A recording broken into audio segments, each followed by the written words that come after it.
the wife who disappeared, was carrying his secret. 3 months ago, Elena Moretti walked out on the most dangerous man in Miami, her husband, crime boss Victor Moretti, convinced he had betrayed her. She vanished without a trace, determined to start over. But on a cold night in a hospital parking garage, expensive shoes echoed behind her. Victor had found her. What he didn't know? She was carrying his child. What she didn't know? Everything she believed about his betrayal was a lie. If you're hooked, stay until the end, hit that like button, and comment what city you're watching from so I can see how far this story travels. The fluorescent lights in the hospital parking garage flickered with the inconsistency of neglect, casting long shadows that danced across oil-stained concrete. Elena Marquez, she'd gone back to her maiden name, pulled her thin jacket tighter against the November chill as she trudged toward her car. The ancient Honda Civic sat in the far corner of Level B, exactly where she always parked it, away from the newer, shinier vehicles, away from notice, away from the life she used to live. Her feet ached from the double shift, and the chemical smell of industrial cleaner clung to her skin no matter how many times she washed her hands. 12 hours of mopping floors, scrubbing toilets, and emptying trash bins in Miami General Hospital. It was honest work, she told herself. Clean work. In a way her old life had never been. 3 months. 3 months since she'd walked out of the Moretti mansion with nothing but a suitcase and a shattered heart. 3 months since she'd signed the divorce papers her lawyer had prepared and left them on Victor's desk. 3 months since she'd seen the man she loved in the arms of another woman. Elena's hand instinctively moved to her still flat stomach as she walked. The pregnancy test hidden in her bathroom drawer had shown 2 pink lines this morning. 4 weeks along, maybe 5. She hadn't been to a doctor yet, couldn't afford to, not on a janitor's salary. The irony wasn't lost on her. She'd gone from a world of unlimited credit cards and personal physicians to calculating whether she could afford the copay at a clinic.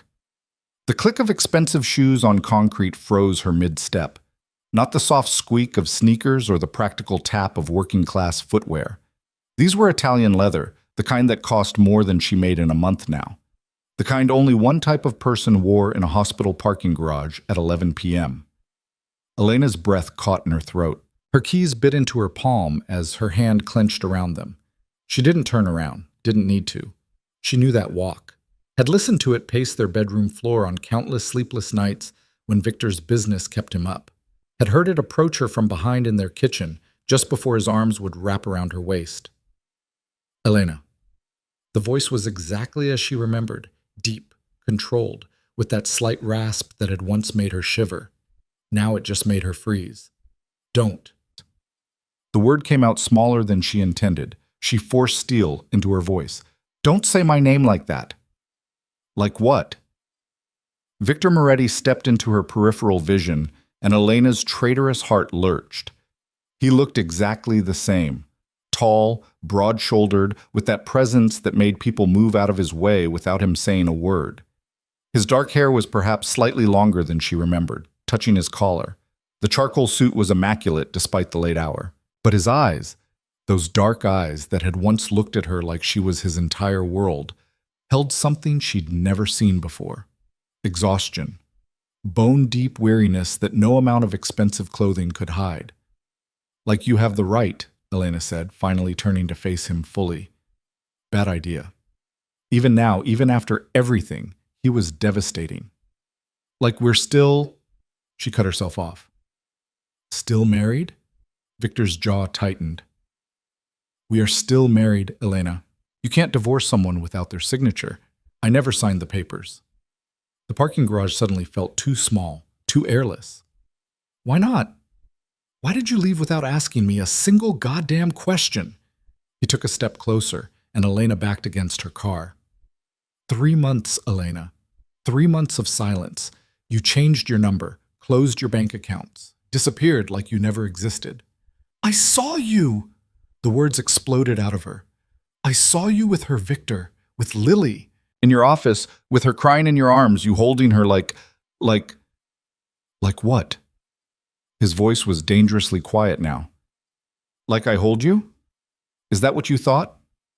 Elena's eyes burned, but she refused to cry. Not here.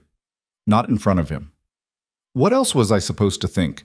You'd been staying late every night for weeks, taking calls you wouldn't explain. And then I show up to surprise you with dinner, and she's in your arms, Victor, your assistant. The woman who's with you more than I am. Victor's hand shot out, bracing against the car beside her head. Not touching her, but close enough that she could smell his cologne, cedar and something darker. The scent of home, her treacherous mind whispered. You were supposed to trust me, he said, his voice raw. You were supposed to know me well enough to know I would never... He stopped, his composure cracking. Do you have any idea what these 3 months have been like?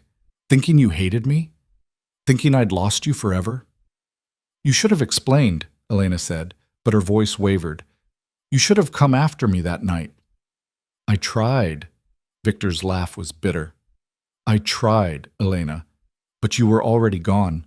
Security footage showed you leaving the building before I even got out of that meeting. And then you vanished, completely. It took my best people 2 weeks just to find out you'd gone back to your maiden name. Something in his words made Elena's stomach drop. What do you mean, it took 2 weeks? Victor's expression shuddered. Nothing. Victor? She knew that look. What did you do? He pushed off the car, turning away from her.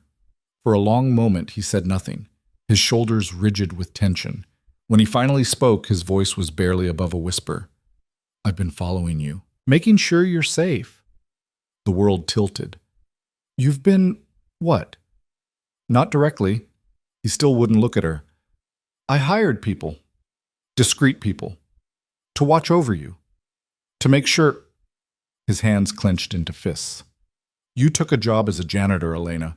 You live in a neighborhood where I hear gunshots on the surveillance audio. You drive a car that should have been scrapped 5 years ago. Did you really think I could just let you go? Let you live like this and not make sure you were safe? Elena's emotions warred between fury and something dangerously close to tenderness. You had me followed for 3 months? Every single day. Now he turned, and the raw honesty in his face stole her breath. I've watched you walk to that bus stop every morning at 5 a.m. Watched you eat lunch alone on the hospital steps. Watched you fall asleep on the couch with the TV on because you're too exhausted to make it to bed. His voice cracked. And it's been killing me, Elena. Killing me to see you struggle when I could fix it all with one phone call. But I promised myself I wouldn't interfere. That if you wanted to be free of me badly enough to live like this, I'd respect that. Then why are you here now? Elena whispered. Victor's jaw worked, and for a moment she thought he wouldn't answer. Then he pulled something from his pocket. A photograph. He held it out to her with a shaking hand. Elena's blood turned to ice. It was a picture of her, taken this morning, walking into the women's clinic on Morrison Street, the clinic where she'd planned to confirm the pregnancy. No, she breathed. When my people reported you'd gone to a women's health clinic, I thought... Victor's voice broke completely. I thought you were sick. That something was wrong, and you were dealing with it alone because I wasn't there, because you'd rather face it alone than call me. Elena's hand moved to her stomach again, an unconscious gesture she'd developed in the last few days. Victor's eyes followed the movement, and she watched as understanding dawned in his expression. Elena. Her name was a prayer, a question, a desperate hope. Are you... I don't know what you're talking about, she said quickly, but it was too late. The truth was written all over her face. Victor took a step toward her, then another, until he was close enough that she could see the gold flecks in his dark eyes. Tell me, he said hoarsely. Please, Elena, tell me the truth. I can't. Tears spilled over despite her best efforts. Victor, I can't. Not when everything between us is what? Broken? His hand came up, hovering near her face but not quite touching. Then we'll fix it. Whatever it takes, we'll fix it. But please, Elena, please don't shut me out of this. The dam broke. 3 months of holding everything inside, of pretending she was fine, of trying to convince herself she'd made the right choice. It all came crashing down. 4 weeks, she sobbed. Maybe 5. I only found out this morning. I was going to confirm it, to figure out what to do.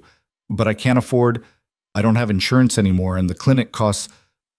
Victor's arms were around her before she finished the sentence, pulling her against his chest so tightly she could barely breathe. Mine?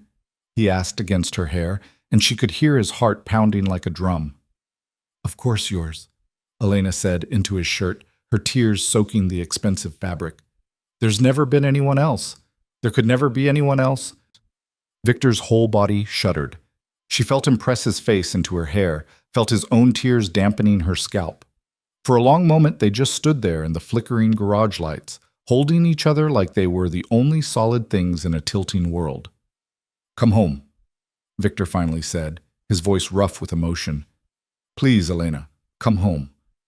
I can't, she pulled back, wiping at her face. Victor, I can't just…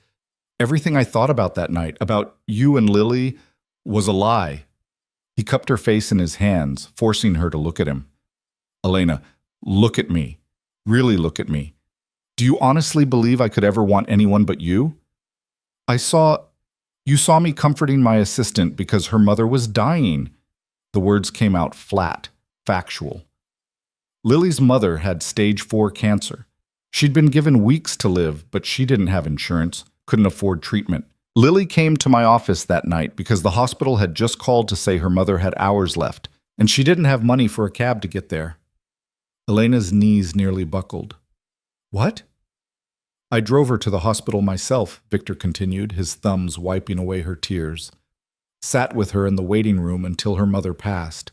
Then I paid for the funeral and the medical bills her mother had racked up. That's what you saw, Elena. That's the big betrayal. Me helping an employee whose mother was dying. Oh my God. Elena's hands came up to cover her mouth. Victor, I didn't. You didn't ask. There was hurt in his voice, but also understanding. You saw something that looked bad and you ran. Why, Elena? Why didn't you trust me enough to ask? The question hung between them, heavy with 3 months of misunderstanding and pain. Elena closed her eyes, trying to find the words to explain the fear that had driven her that night. My father left my mother for another woman when I was 7, she finally said. Came home one day, told her he was in love with someone else, and walked out. Never looked back. Never sent child support. Just gone. She forced herself to meet Victor's eyes. My mother worked herself to death trying to raise me alone. 3 jobs, no sleep, no help. She died when I was 16, and I've been on my own ever since. Victor's expression softened with understanding and pain. When I saw you with Lily, Elena continued, all I could think was that my mother had signs too. Late nights, mysterious phone calls, and she ignored them, trusted my father right up until the moment he destroyed us. I couldn't… Her voice broke. I couldn't wait around to be destroyed, Victor. I couldn't give you the chance to leave me like he left her. So I left first. Elena. Victor pulled her close again, his voice fierce. I am not your father, and you are not your mother. What we have, what we've always had, is nothing like that.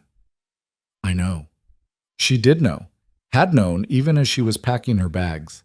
But fear had been stronger than reason. I'm sorry. I'm so sorry, Victor. I should have asked, should have trusted you, but I was so scared. We're going to fix this, Victor interrupted, his tone leaving no room for argument. Starting now. You're coming home with me tonight. Victor, you're pregnant, Elena, with my child, our child. Do you really think I'm going to let you go back to that apartment? Let you keep working 12-hour shifts on your feet? Let you worry about clinic costs when I have the best obstetricians in Miami on speed dial? I can't just… Yes, you can. His hand slid down to her shoulders, steady and sure. And you will. Because whatever else is broken between us, we both know one thing is true. I will always take care of you, always keep you safe, always make sure you and our child have everything you need. Elena wanted to argue, wanted to insist on her independence, on making her own choices. But the truth was, she was exhausted.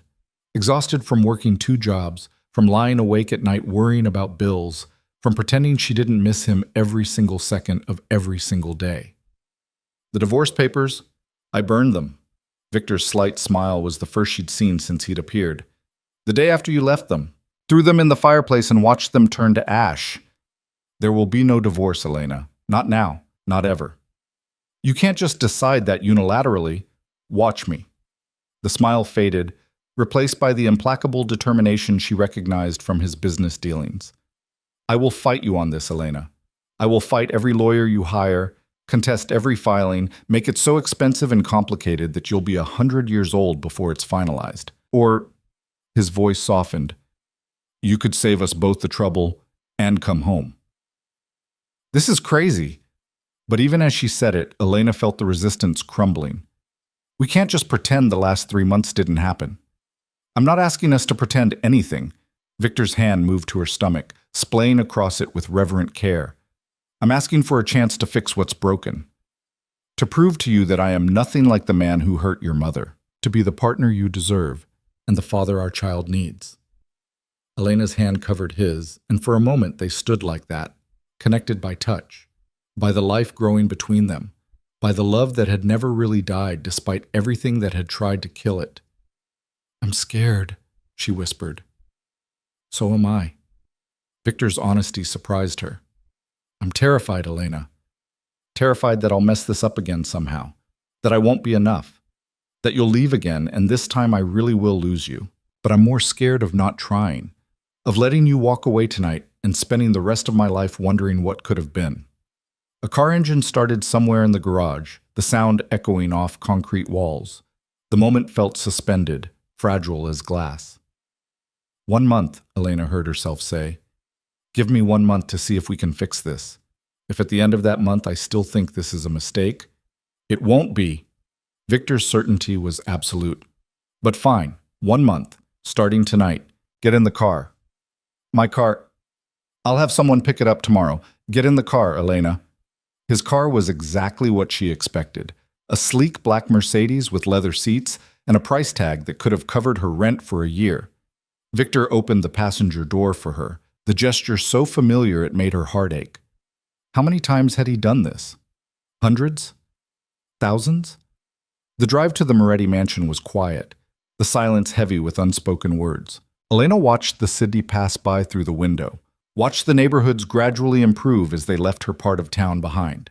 By the time they pulled through the gates of the estate, she felt like she'd traveled across a continent rather than 20 miles. The house was exactly as she remembered, massive, elegant, with warm light spilling from the windows. Home, her heart whispered. But was it still? Victor parked in the circular driveway and came around to open her door. She took his offered hand, her body remembering the gesture even as her mind still struggled with the reality of being back here. The staff has been gone since 7, Victor said as he unlocked the front door. I wanted us to have privacy tonight. The entry hall was pristine, exactly as she'd left it. Fresh flowers in the vase on the console table, roses, her favorite, the same artwork on the walls, even the same subtle scent of lemon polish and leather. Your room is ready, Victor said, and Elena's head whipped toward him. My room? I'm not assuming anything, Elena. His expression was carefully neutral. You'll have your own space, your old room if you want it, or the guest suite, whatever makes you comfortable. Something in Elena's chest cracked at his consideration.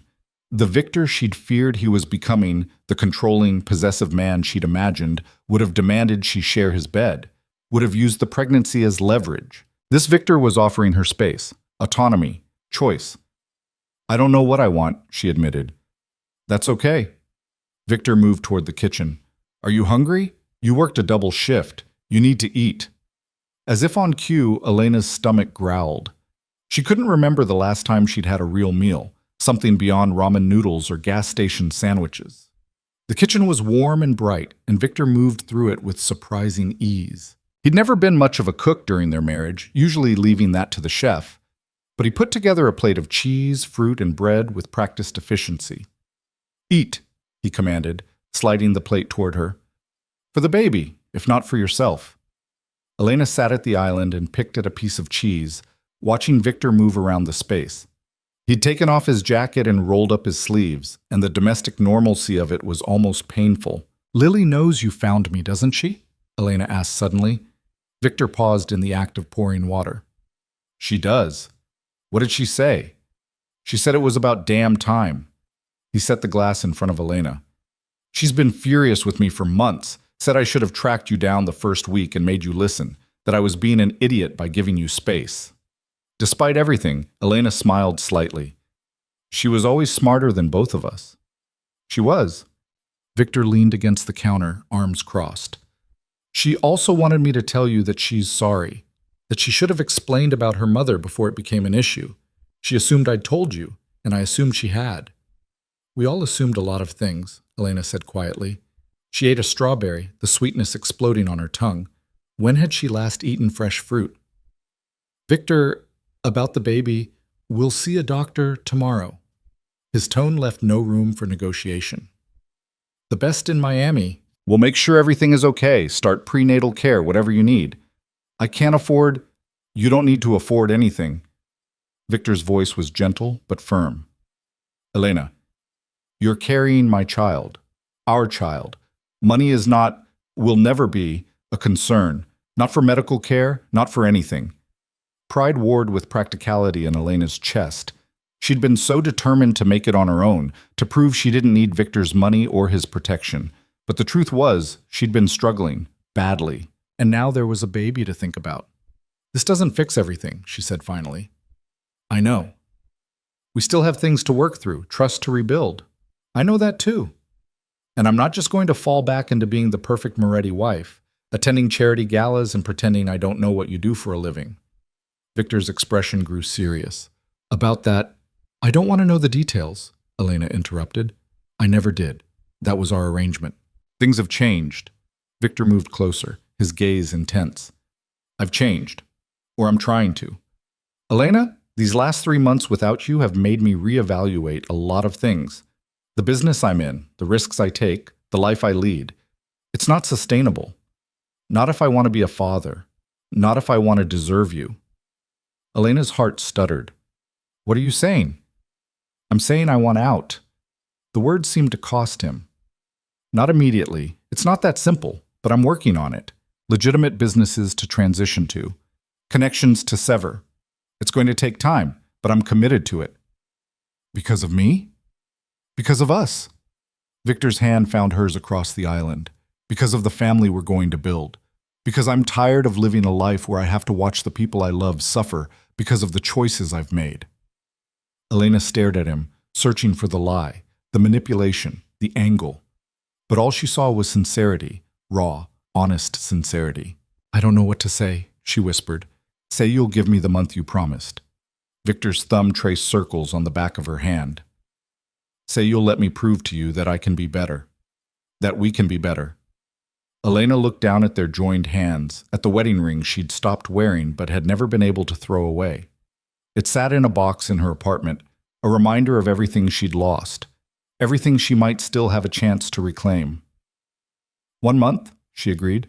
But Victor, if at the end of that month I still think this won't work, then I'll sign the divorce papers. The words seemed to physically pain him. If that's what you really want. But I'm going to spend every day of that month showing you that it's not what you want. That this, us, is worth fighting for. Elena's hand moved to her stomach again, and Victor's followed. Together they rested there, a silent promise to the life growing inside her. I'm exhausted, Elena admitted. Today has been... I know. Victor stood, gently pulling her to her feet. Come on, let's get you to bed. He led her upstairs, past the master bedroom they'd once shared, to the guest suite at the end of the hall. It was beautiful, all soft blues and creams, with a king-size bed that looked like heaven after the lumpy mattress in her apartment. There are clothes in the closet, Victor said, lingering in the doorway. I had some things brought in. If they don't fit or you don't like them, we'll get whatever you need tomorrow. Elena turned to look at him, this man who had tracked her down, who had followed her for months just to make sure she was safe, who was offering her space and time and understanding even though she could see how much it cost him. Victor? Yes?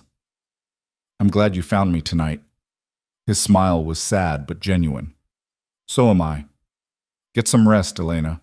Tomorrow we start fixing this. He started to leave, but Elena's voice stopped him. Victor? Will you... She hesitated, then pushed through her fear. Will you stay? Just until I fall asleep? You don't have to, Yes.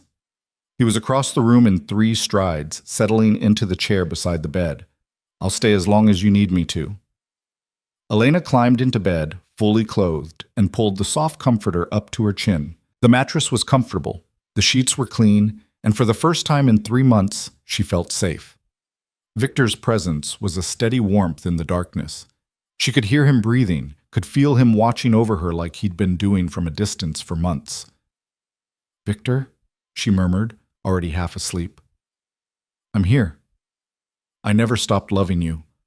The confession slipped out, pulled from her by exhaustion and emotion. "Even when I thought you'd betrayed me, even when I hated you, I never stopped." She'd heard him move, felt the bed dip as he sat on the edge. His hand found hers in the darkness, squeezing gently. "I know," he said softly. "I never stopped either, and I never will." Elena's eyes drifted closed, and for the first time in 3 months, she fell asleep without crying. In the chair beside the bed, Victor Moretti kept his vigil, watching over the woman he loved and the child he didn't yet know, making silent promises to them both. Tomorrow, he would start proving himself worthy of a second chance. Tonight, he was just grateful to have them home. Morning light filtered through the gauzy curtains, painting Elena's face in soft gold. She woke slowly, awareness returning in fragments. The unfamiliar softness of expensive sheets, the faint scent of cedar, the profound quiet of a house insulated from the world by money and walls. Then memory crashed in like a wave. Victor. The parking garage. The baby. Elena's hand flew to her stomach as she sat up, her heart hammering. For a disorienting moment, she thought maybe she'd dreamed it all, that she'd wake up in her cramped apartment with its water-stained ceiling and thin walls that let through every neighbor's argument. But the room around her was undeniably real. Elegant furniture, soft carpet, and through the open door to the ensuite bathroom, she could see marble countertops and fluffy white towels. The chair where Victor had sat was empty. Elena found herself both relieved and disappointed. She swung her legs out of bed, still wearing yesterday's clothes, and padded to the window. The view overlooked the estate's gardens, immaculate lawns stretching toward the gate. She used to love this view, had spent countless mornings drinking coffee and watching the sunrise over those perfectly manicured hedges. A soft knock at the door made her turn. "Come in," she called, her voice rough from sleep. The door opened to reveal not Victor, but a woman Elena recognized immediately. Maria, the housekeeper who'd worked for the Morettis for 20 years. The older woman's face lit up with a smile that was equal parts relief and joy. "Miss Elena," Maria said, her accent thick with emotion. "It's so good to see you home." Elena's throat tightened. "Maria, No. Maria crossed the room and pulled Elena into a fierce hug. "You don't explain nothing to me. I'm just glad you're back where you belong." She pulled away, her hands on Elena's shoulders, studying her with a critical eye. "You're too thin. We fix that. Come, I make you breakfast." "Where's Victor?" "He's been on the phone in his study since 5 this morning," Maria said, her tone disapproving. "That man never sleeps, but he left instructions. You're to eat, then he wants you to see the doctor at 10. Elena glanced at the bedside clock. 8:30. She had an hour and a half. "Maria, I don't have any clean clothes."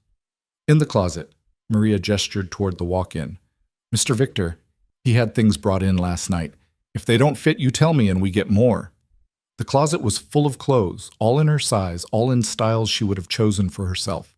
Comfortable loungewear, jeans, soft sweaters, nothing flashy or expensive looking, just quality basics. Victor had remembered that she'd never been comfortable in designer labels, had always preferred simple, practical clothing. The attention to detail made her chest ache. She showered quickly, the hot water a luxury after months of the temperamental water heater in her apartment. When she emerged, dressed in soft gray yoga pants and a loose white sweater, she found Maria had laid out a tray of fresh fruit, yogurt, and whole grain toast on the small table by the window. "Eat," Maria commanded. "All of it. You're eating for 2 now." Elena's head snapped up. "How did you?" "Mr. Victor tells me everything," Maria said with a knowing smile. "And I have eyes. You have that glow. My daughter, she had the same one when she was expecting." Elena sat and picked up a piece of toast, spreading it with butter that probably cost more than her weekly grocery budget used to. "Maria, I don't know if I should be here." "Where else would you be?" The housekeeper's voice was gentle but firm. "This is your home, Miss Elena. It's always been your home, and that baby you're carrying, That baby belongs here too. It's complicated. Love always is. Maria moved to straighten the already perfect bedding. But running away doesn't make it less complicated. It just makes you tired and alone. The words hit closer to home than Elena wanted to admit. She ate in silence, watching the gardens brighten as the sun climbed higher. By the time she'd finished, it was 9:45. Maria led her downstairs through hallways Elena knew by heart, but that now felt strangely foreign. Everything was the same, the artwork, the furniture, even the arrangement of photos on the console table in the hall. But she was different. 3 months had changed her in ways she was still trying to understand. Victor's study door was closed, his voice a low murmur behind it. Maria knocked once, then opened it without waiting for a response. "Miss Elena is ready," she announced. Victor looked up from behind his desk, phone pressed to his ear. His eyes locked on Elena, and something in his expression softened. He said something quick into the phone, then ended the call. "You look better," he said, standing. He'd changed into a different suit, navy this time, but his eyes still held that same exhaustion from last night. "Did you eat?" "Yes." Maria made sure of it. "Good." Victor came around the desk, studying her with an intensity that made her want to squirm. "The doctor is expecting us at 10. Dr. Sarah Chen, she's the best obstetrician in Miami. She'll do a full exam, ultrasound, make sure everything is progressing normally." "You didn't have to." "Yes, I did." His tone left no room for argument. "Come on, the car's waiting." The drive to the medical center was quiet, the tension between them a living thing. Elena watched the familiar streets pass by, trying to reconcile the two realities of her life, the one she'd been living for 3 months and the one she was falling back into now. "You're thinking too loud," Victor said without looking at her. Despite herself, Elena smiled slightly. "I'm allowed to think." "You're allowed to do whatever you want." He glanced at her briefly before returning his attention to the road. "But if you're having second thoughts about being back, I'm not." The words surprised her with their certainty. "I'm just adjusting. Take all the time you need." The medical center was nothing like the clinic Elena had planned to visit. This was all marble floors and fresh flowers, soft music, and comfortable furniture. The kind of place where money bought not just medical care, but comfort and privacy. Dr. Chen was a petite woman in her 40s with warm eyes and a calm demeanor. She greeted Elena like an old friend, though they'd never met, and managed to make the examination feel routine rather than invasive. "Everything looks good," Dr. Chen said as she moved the ultrasound wand over Elena's still flat stomach. "Based on your last menstrual period and the measurements I'm seeing here, I'd put you at about 6 weeks along." 6 weeks. Elena's hand tightened on the edge of the examination table. 6 weeks meant the baby had been conceived right before she'd left, one of the last times she and Victor had been together. "Can we hear the heartbeat?" Victor asked from his position beside the table. He'd barely moved since they'd started, his eyes fixed on the grainy black and white image on the screen. "Not quite yet," Dr. Chen said. "Usually around 8 weeks we can pick it up, but I can show you." She pointed to a tiny flicker on the screen. "See that? That's the heartbeat. Too early to hear it, but you can see it." Elena's breath caught. That flutter of movement, barely visible, was their child. Real. Alive, growing inside her. Victor's hand found hers, squeezing so tight it almost hurt. When Elena looked up at him, there were tears tracking down his face. "That's our baby," he said hoarsely. Dr. Chen smiled. "That's your baby. Measuring right on track, strong heartbeat. Everything looks exactly as it should."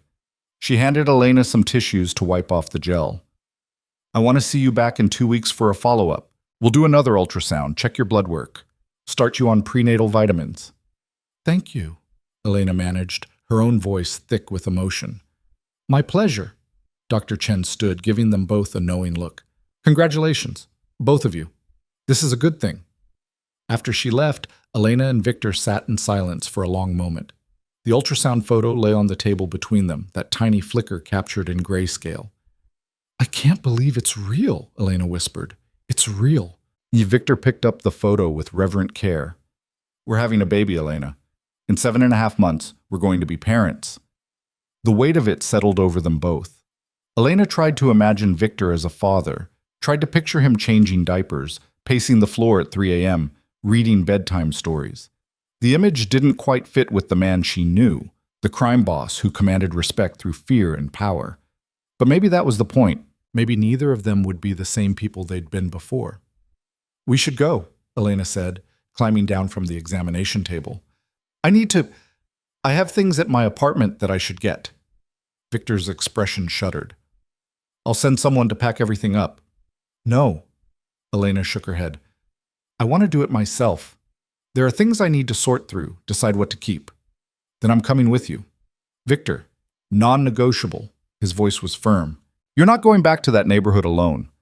Elena wanted to argue, wanted to assert her independence, but the truth was, she'd be glad for the company. Her apartment had felt lonely even before she'd spent the night in the mansion. Now it would feel positively desolate.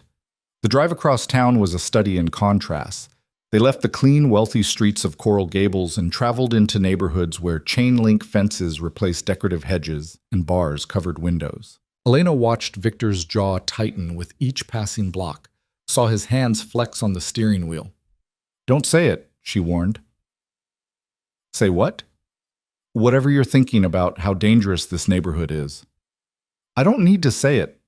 Victor pulled up in front of her building, a faded 4-story walk-up with cracked concrete steps. "The bullet holes in that sign say it for me." Elena climbed out without responding. Her apartment was on the 3rd floor, and the stairwell smelled like old cigarettes and mildew.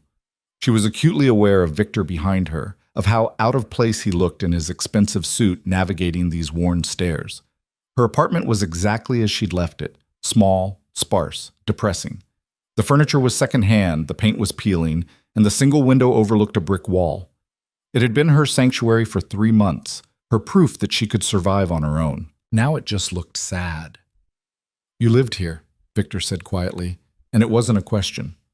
"For 3 months, you lived here when you could have been—" "Don't." Elena moved to the kitchenette, opening cabinets to pull out the few dishes she owned.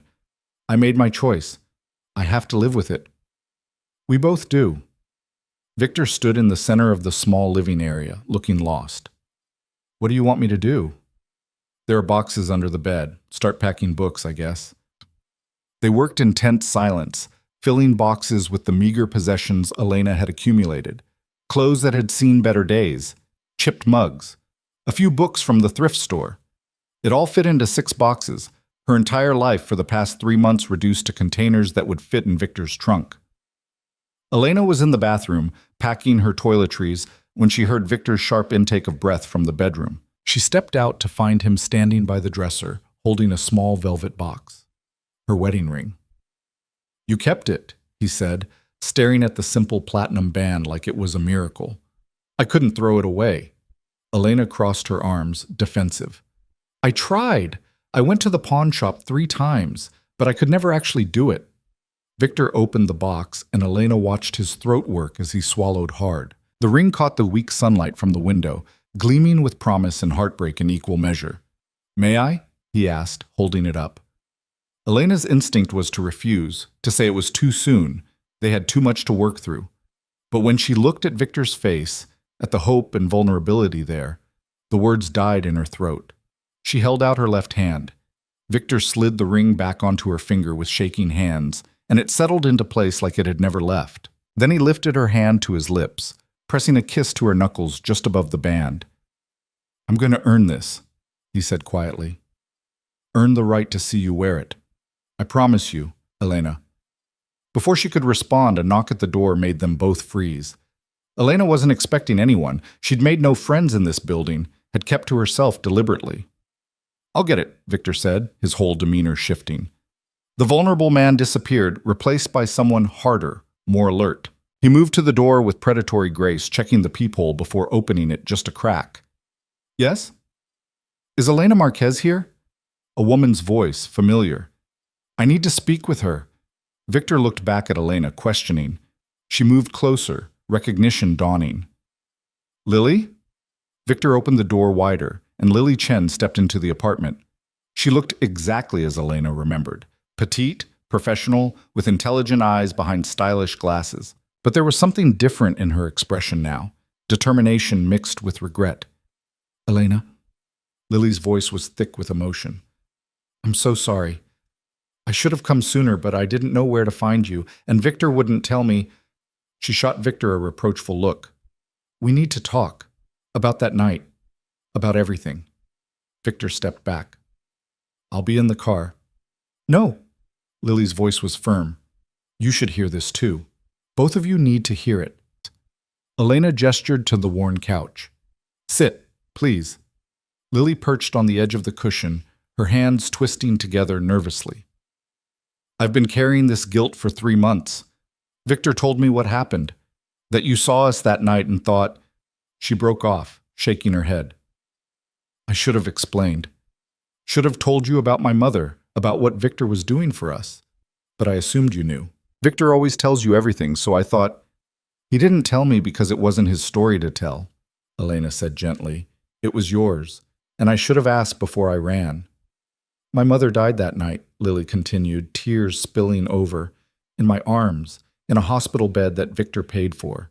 She was comfortable, pain-free, because of him, because he saw me crying in the office one day and asked what was wrong. And when I told him, he didn't hesitate, just said, give me the hospital name, I'll handle it.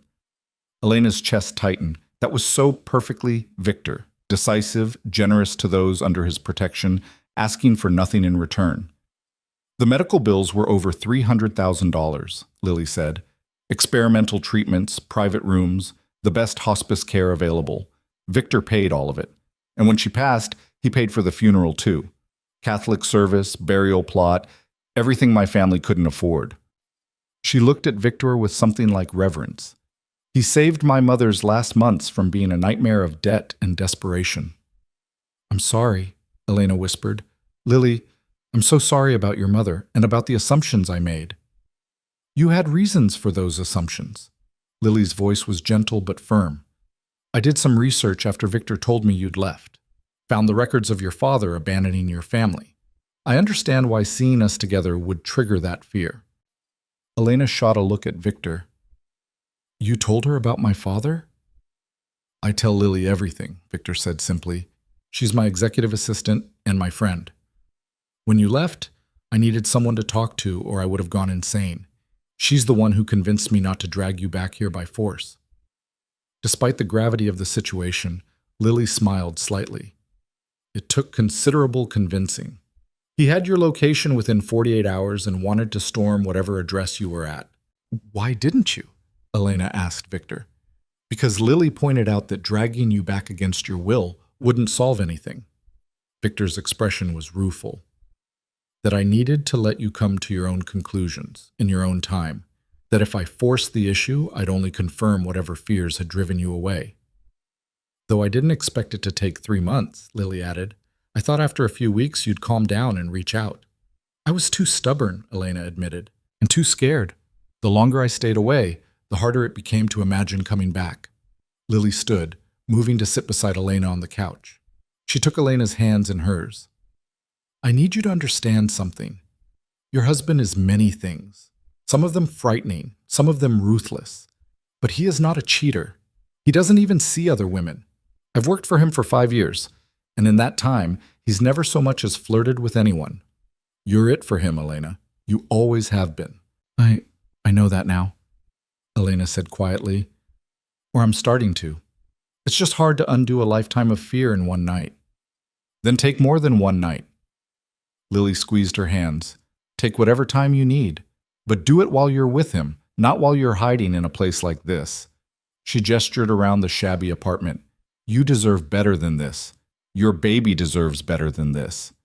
Elena's hand moved to her stomach, and Lily's eyes widened. You're pregnant? The joy in Lily's voice was genuine and immediate. Oh, Elena, that's wonderful. Congratulations. She looked at Victor. You didn't tell me that part. I only found out last night, Victor said. We saw the doctor this morning, 6 weeks along. Lily's smile was radiant. A baby. Victor Moretti is going to be a father. I never thought I'd see the day. Neither did I, Victor admitted, and there was such wonder in his voice that Elena's heart squeezed. They talked for another hour, Lily filling in details about the night Elena had left, about Victor's descent into barely controlled panic when he couldn't find her, About the nights he'd stayed at the office until dawn because going home to their empty bedroom was too painful. He kept your coffee mug, Lily said, the one with the chipped handle that you always used. It's still on his desk. He uses it every morning. Elena looked at Victor, who had the grace to look embarrassed. It's a good mug. It's a terrible mug, Lily said with affection. But it's hers, so you kept it. By the time they finished packing and loading boxes into Victor's car, the sun was setting. Lily hugged Elena goodbye at the curb, whispering, "Give him a chance. That's all I ask. A real chance." "I will," Elena promised, and she meant it. The drive back to the mansion was quieter, but less tense. Elena found herself watching Victor's profile in the fading light, seeing him with new clarity. This man who had paid hundreds of thousands for a stranger's medical care, who had kept her coffee mug like a talisman, who had followed her for months not to control her but to keep her safe. "What are you thinking?" Victor asked, catching her staring. "That I've been an idiot. You've been hurt." His correction was gentle. "There's a difference." Back at the mansion, Maria had dinner waiting. Real food, not the microwave meals or ramen Elena had been subsisting on. They ate at the kitchen island, the formal dining room too much for just the two of them. "I have a meeting tomorrow," Victor said as they finished. "Business I can't postpone, but I'll be home by 6. We could have dinner together. Talk more about—" He gestured vaguely. "Everything." "I'd like that." Elena surprised herself with how much she meant it. "Victor, about us. About the month I asked for. You can have as long as you need," he interrupted. "I shouldn't have put a time limit on it. That was unfair."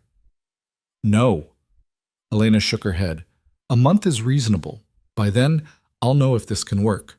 If we can rebuild what we had. And if you decide it can't." The question clearly pained him. "Then we'll figure out how to co-parent." Elena's hand rested on her stomach. "I won't keep you from your child, Victor. Whatever happens between us, you'll be this baby's father." Something in Victor's expression cracked, relief and gratitude warring with lingering fear. "Thank you. That means more than you know." That night, Elena lay in the guest room again, listening to the sounds of the house settling around her. But sleep wouldn't come. Her mind raced with everything Lily had said, everything she was learning about the man she'd married and then left. Around midnight, she gave up and padded downstairs in search of warm milk, an old remedy her mother had sworn by. The kitchen was dark except for the light over the stove, and Elena was halfway across the room when she realized she wasn't alone.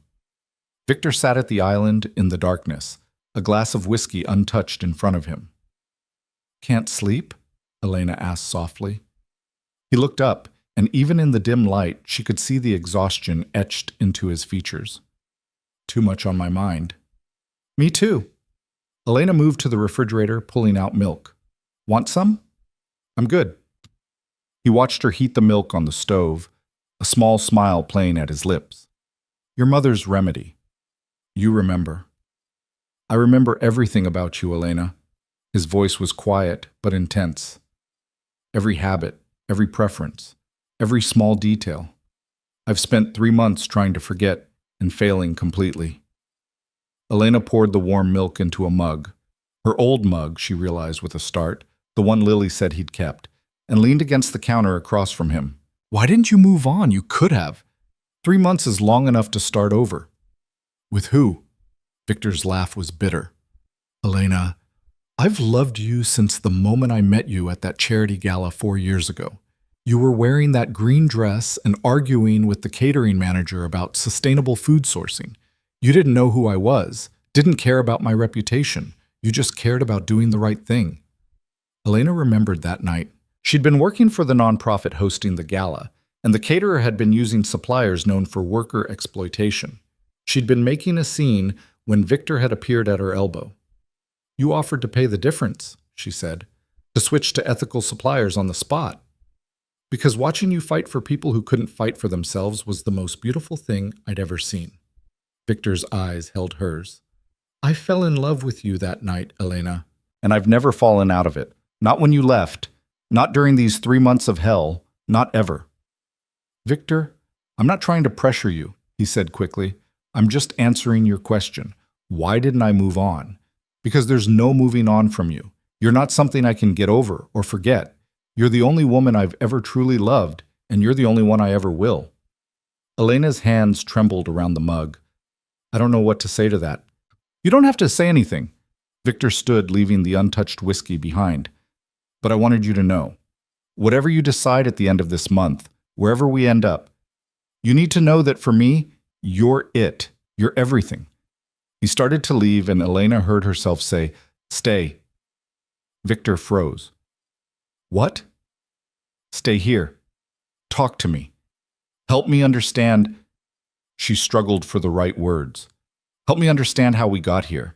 How we went from that night at the gala to this. Victor returned to his seat slowly, as if afraid any sudden movement might make her change her mind. What do you want to know? Everything. Start at the beginning. So he did. He told her about falling for her that night at the gala, about spending weeks finding excuses to run into her at nonprofit events, about finally working up the courage to ask her to dinner and the terror he'd felt that she'd say no.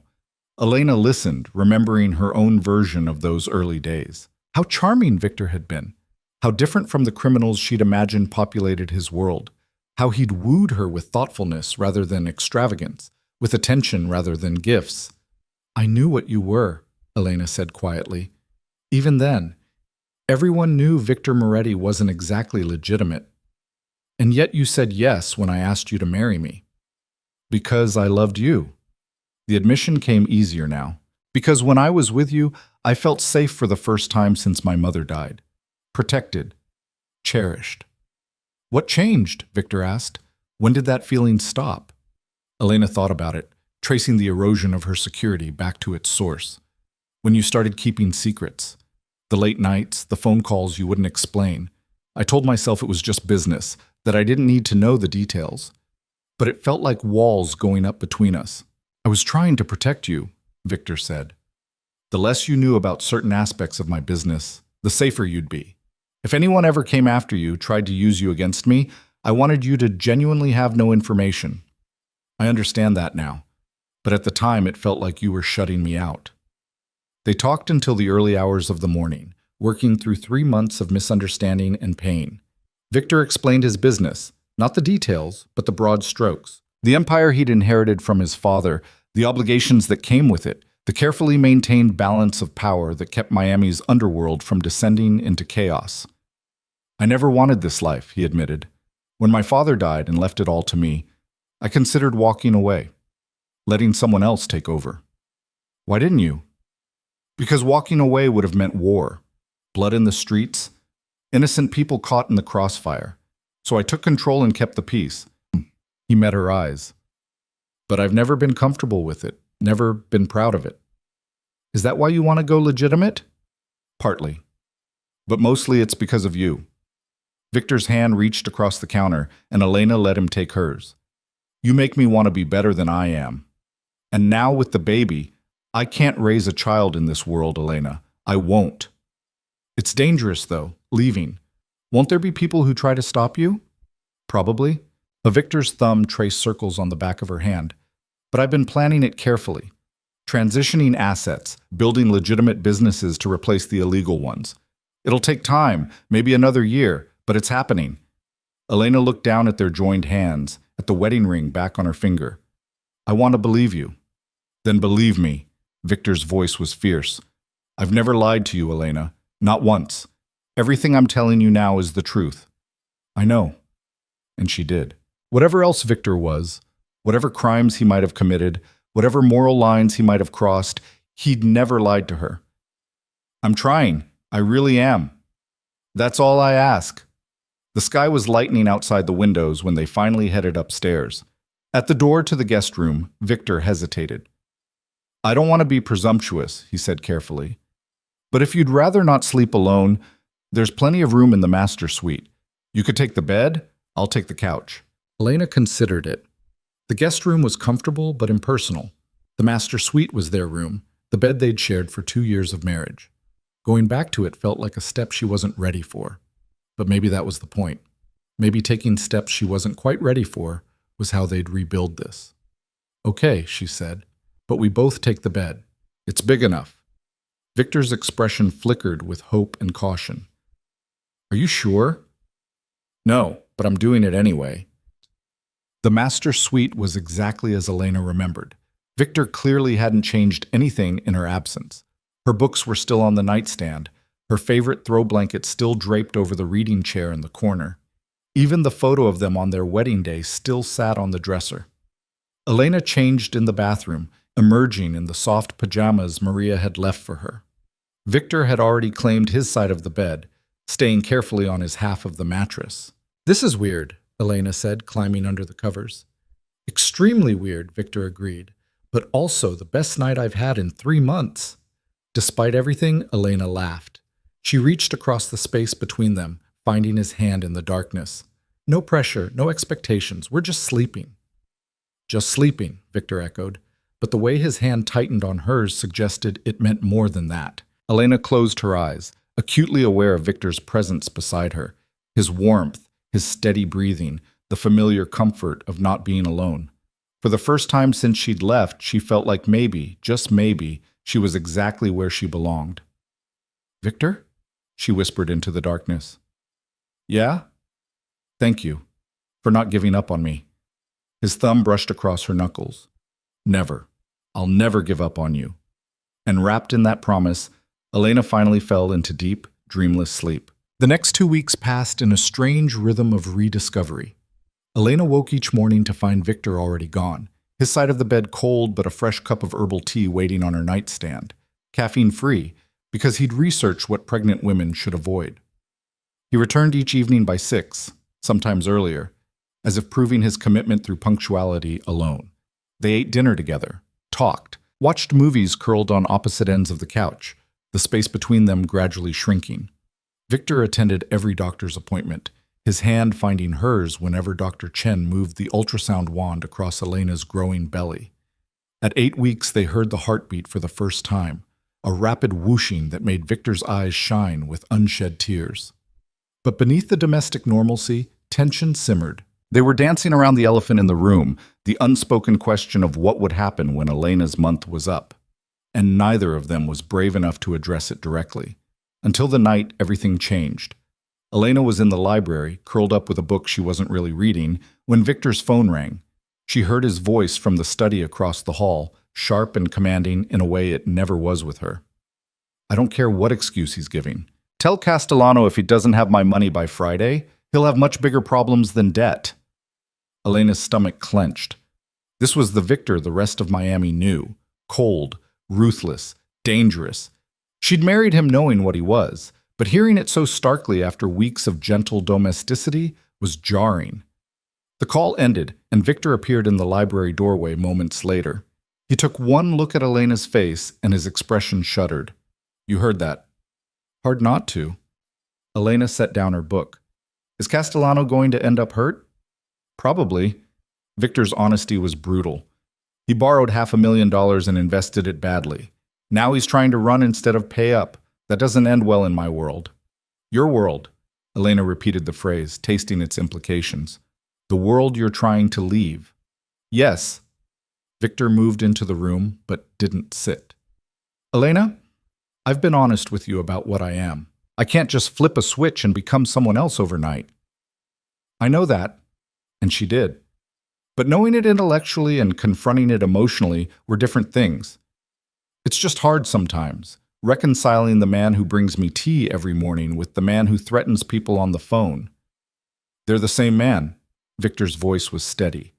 "I'm not going to apologize for protecting what's mine or enforcing the rules of the business I'm in. But I am trying to build a way out. You have to believe that." Before Elena could respond, Victor's phone rang again. He glanced at the screen and his whole body went rigid. "I need to take this." His voice had gone flat, emotionless. "Stay here." He disappeared back into his study, closing the door firmly behind him. Elena sat frozen, her book forgotten, as unease crawled up her spine. Something was wrong. She could feel it in the sudden tension radiating through the house, in the sharp edge to Victor's voice when he answered. 20 minutes later, the study door opened and Victor emerged. His face was a mask of controlled fury. "Pack a bag," he said. "Enough for a few days." Elena stood. "What's happening?" "Trouble. The kind I need to handle personally." Victor was already moving toward the stairs. I'm taking you somewhere safe first. Victor, talk to me. What kind of trouble? He stopped, turned back to face her. For a moment, the mask slipped and she saw genuine fear beneath the anger. The kind that might put you in danger if you stay here. Please, Elena, trust me on this. Pack a bag and let me get you somewhere secure. Elena's hand moved instinctively to her stomach. The baby will be protected. I promise you. Victor closed the distance between them, cupping her face in his hands. I will never let anything happen to you or our child. But right now, I need you to move fast and ask questions later. The urgency in his voice propelled Elena into action. She ran upstairs and threw clothes into a bag with shaking hands. Her mind raced with possibilities, each worse than the last. Who would threaten Victor badly enough that he'd move her out of the mansion? What kind of danger were they facing? 10 minutes later, they were in Victor's car, speeding through Miami's nighttime streets. 2 other vehicles followed them. Security, Elena realized. Victor had called in backup. Where are we going? Elena asked. A safe house. It's off the grid. Secure. You'll have guards. Everything you need. Victor's hands were white-knuckled on the steering wheel. I'm sorry, Elena. I'm so goddamn sorry. This is exactly the kind of thing I wanted to keep you away from. Tell me what's happening. Victor was silent for a long moment, navigating traffic with aggressive precision. When he finally spoke, his voice was tight with barely controlled rage. There's a man named Marcos Santos. He runs territory in South Beach, and we've had an understanding for years. He stays out of my business, I stay out of his. But he's been expanding, getting greedy. 3 months ago, he started making moves into my territory. 3 months ago, Elena's stomach dropped. Right when I left. Yes. Victor's jaw clenched. He saw my distraction as weakness. Thought with you gone, I'd be vulnerable. I've been handling it quietly, pushing back without starting a war. But tonight he made his position clear. He wants me out of Miami entirely, and he's willing to use any leverage necessary to make that happen.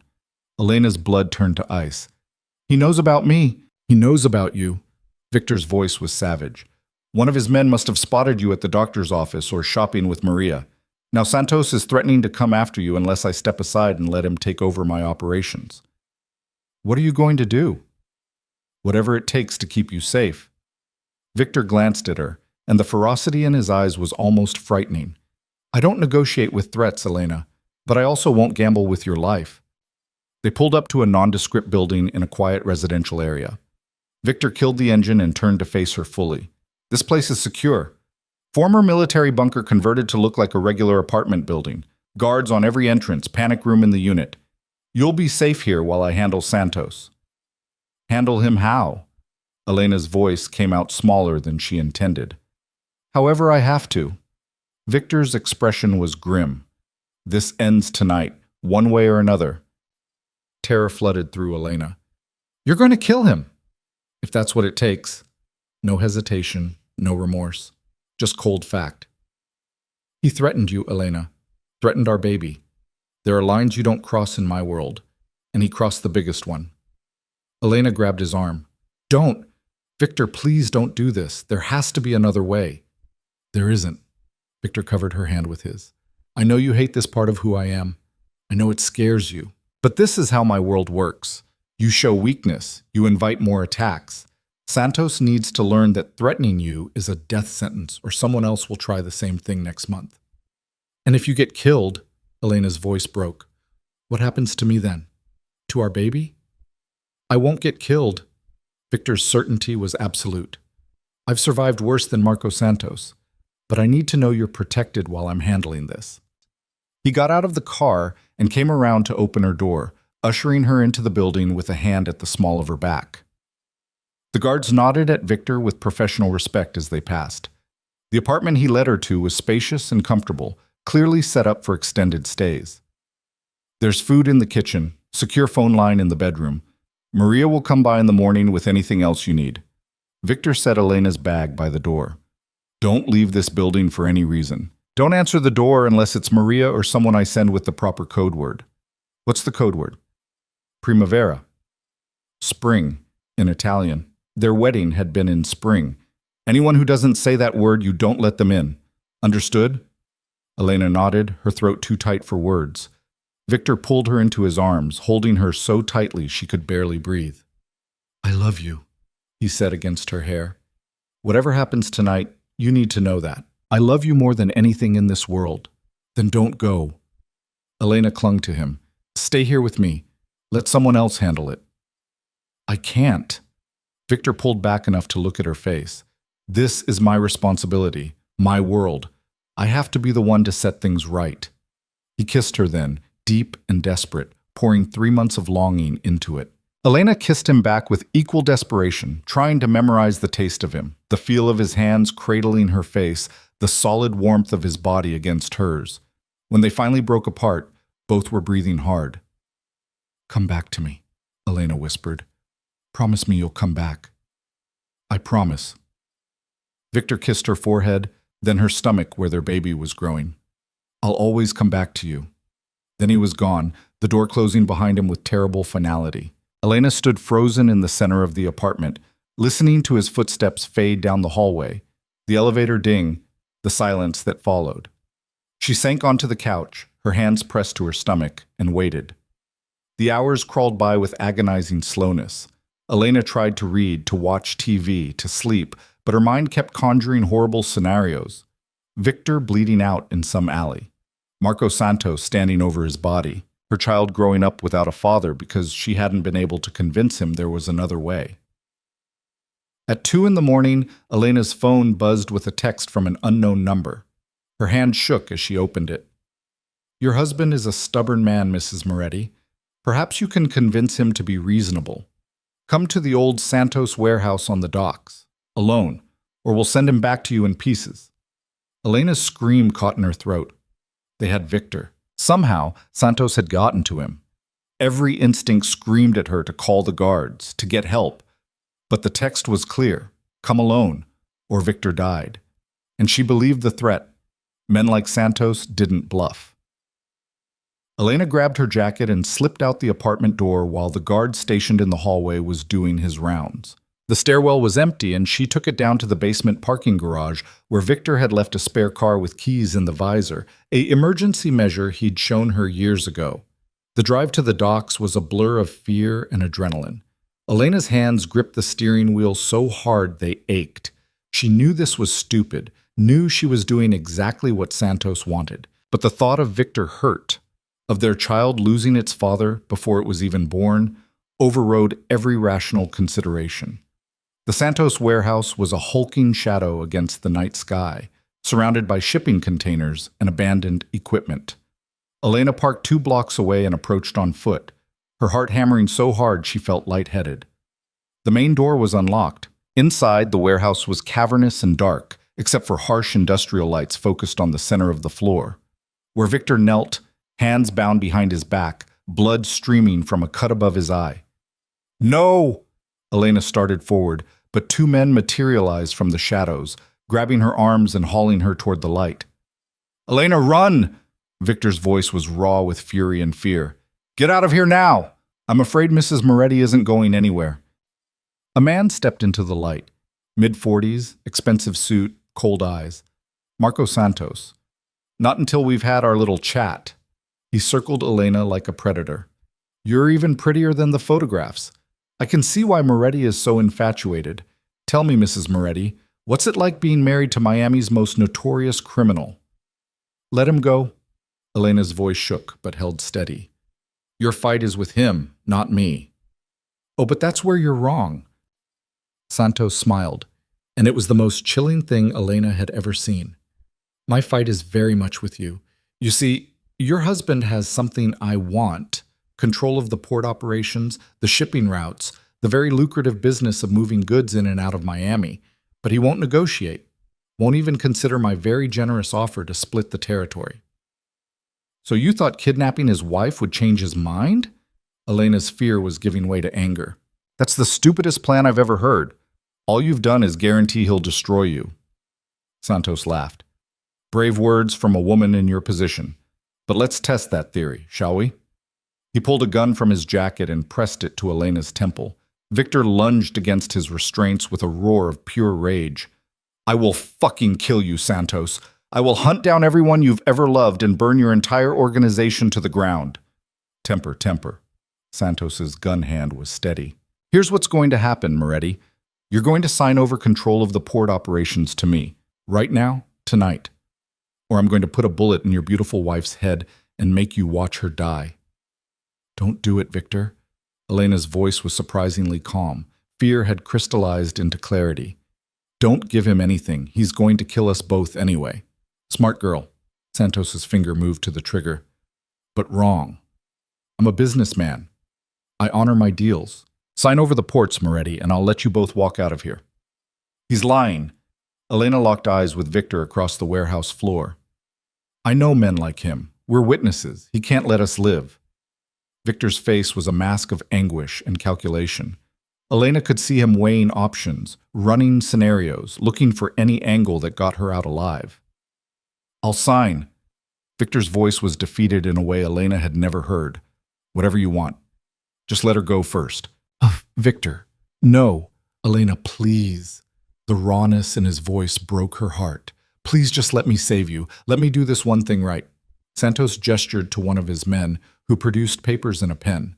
They hauled Victor to his feet and dragged him to a makeshift table. Elena watched in horror as he reached for the pen with shaking hands. Victor, don't you dare. Elena struggled against the men holding her. I won't let you give up everything you've built for me. You're worth more than any business. Victor's eyes met hers, and she saw the truth in them. You and our baby are worth everything. He bent over the papers, pen poised to sign away his empire, and Elena made a decision that would change everything. I have a better offer, she said loudly, one that doesn't involve anyone dying or signing anything. Santos turned to her, amused. This should be entertaining. You want the port operations because they're profitable. You think taking them from Victor will make you the most powerful man in Miami. Elena's mind raced, connecting dots from years of watching Victor conduct business, of understanding the rules that governed his world. But what if instead of hostile takeover, we offered you a partnership? Elena. Victor's voice held warning. Shut up and let me talk. Elena glared at him before turning back to Santos. Victor wants to go legitimate. He's been transitioning his businesses, looking for ways to exit the life without starting a war. You want expansion and profit. What if you could have both the ports and legitimacy? Santos's eyes narrowed. I'm listening. Victor signs over operational control of the port businesses to you, but maintains ownership stake. You run the day-to-day, make the decisions. Take the majority of the profits. But everything runs through legitimate corporate structures that Victor's already building. Clean books, legal operations, no risk of federal investigation. That's insane, one of Santos's men muttered. But Santos was thinking. Elena could see it in his expression, the shift from predator to businessman. What's Moretti's incentive? Why would he give me control of his most profitable operations? Because legitimacy is what he wants. Elena's voice gained confidence. He has a child coming.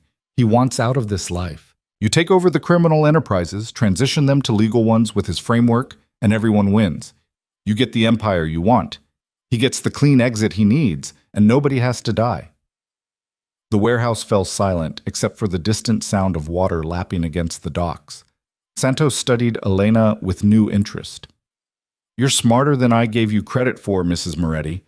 But what's to stop your husband from coming after me once you're safe? A legally binding contract. Elena's words came faster now, the plan crystallizing as she spoke. Victor retains minority ownership, say 30%, but has no operational control. You run everything. All profits are split according to ownership percentages. Everything legal, everything documented. If either party violates the agreement, the penalties are severe enough to bankrupt the offender. You're asking me to trust a contract in our world? Santos laughed, but it lacked conviction. I'm asking you to think strategically. Elena leaned forward as much as her captors would allow. Right now, you have two options. Kill us and take the ports by force, which triggers a war with Victor's allies that will bleed your organization dry, or shoot us both and gain nothing, because Victor would rather die than give you control. Either way, you lose. Or I could force him to sign and kill you anyway. Then you're at war with a man who has nothing left to lose. Elena's voice was ice. Victor would hunt you to the ends of the earth. You'd spend the rest of your very short life looking over your shoulder. Santos circled her slowly, thinking. And this third option you're proposing? You get everything you want, the ports, the power, the profit, without the war, without the risk. Victor gets his way out. I get to raise our child with its father alive and free. Everyone walks away from this warehouse tonight and goes home to their families. Elena, you don't have to do this. Victor's voice was strained. You can't handle this alone. Elena cut him off, still holding Santos's gaze. And you shouldn't have to. I'm your wife, your partner. Let me help fix this. Santos was silent for a long moment. Then, abruptly, he laughed. Genuinely, this time. You've got balls, Mrs. Moretti. I'll give you that. He lowered his gun. Your husband is a lucky man. Is that a yes? Elena's heart pounded. It's a maybe. Santos gestured to his men. Release Moretti. Let's discuss this proposal like civilized people. The men holding Victor cut his bonds. He surged to his feet and crossed the warehouse floor in 3 strides, pulling Elena away from Santos's men and into his arms. Are you insane? He hissed against her hair. You should have stayed at the safe house. So you could die alone? Elena pulled back to look at him. Not a chance. Santos watched them with something almost like respect. Your wife makes a compelling argument, Moretti. What's your take on her proposal? Victor's jaw worked. Elena could see the war in his eyes, pride at her intelligence, fury at the risk she'd taken, and beneath it all, desperate hope that maybe there was a way out that didn't end in blood. The corporate structure is already in place, Victor said slowly. I've been building it for months. Real estate holdings, shipping companies, construction firms, all legitimate, all profitable. If we restructure the port operations through those entities, it could work. And the split? 70-30. Victor's tone left no room for negotiation. You get operational control and majority profits. I retain minority ownership and a seat on the board. All major decisions require unanimous approval. Santos considered. 60-40. And I want final say on day-to-day operations. Deal. Victor held out his hand before Elena could argue for better terms. On one condition, my family is permanently off limits. You come near my wife or child again, and the contract is void, and we settle this the old way. Fair enough. Santos shook Victor's hand. I'll have my lawyers draw up the paperwork tomorrow. We'll finalize everything within the week. Your lawyers and mine. Victor's grip didn't waver. We do this right. Legally binding, no loopholes. Agreed. Santos stepped back, gesturing to his men to stand down. You know, Moretti, when I came here tonight, I expected to either kill you or be killed by you. This outcome is far more profitable for everyone involved. Thank my wife for that. Victor pulled Elena close. She's smarter than both of us combined. Santos gave Elena a small nod of respect. Mrs. Moretti, it's been a pleasure. And congratulations on the baby. May your child inherit your brain instead of your husband's stubbornness. Despite everything, Elena felt a hysterical laugh bubble up. I'll take that as a compliment. The drive back to the safe house was silent. Victor's hands shook on the steering wheel, and Elena could see him struggling with 1,000 different emotions. When they finally pulled into the parking garage, he killed the engine and just sat there, head bowed. I've never been that scared in my life, he said finally. When I saw you walk into that warehouse, when Santos put that gun to your head. I know. Elena reached across the console to take his hand. I was terrified too, but I couldn't let you sacrifice everything for me. Everything I have means nothing without you. Victor turned to look at her, and his eyes were red-rimmed. Elena, you could have died. Our baby could have died. And it would have been my fault. It would have been Santos's fault. Elena cupped his face, forcing him to look at her. You didn't put me in danger, Victor. Your world did, but we found a way through it together. You found a way. Victor's voice cracked. You walked into that warehouse and negotiated a deal that never would have occurred to me because all I could think about was killing anyone who dared threaten you. Well, I'm glad one of us was thinking clearly. Elena tried for lightness, but her own voice shook. Victor, we're okay. We're both okay. And we just solved your biggest problem. You've got your exit strategy now. At what cost? Victor pulled away, running his hands through his hair. Elena, You can't ever do something like that again. Ever. I can't function if I'm terrified you're going to put yourself in danger. Then maybe you understand how I felt for 2 years. The words came out sharper than Elena intended. Living with the knowledge that any day you might not come home. That someone might hurt you to get to me. That's been my reality since the day I married you, Victor. Victor flinched like she'd struck him. I know.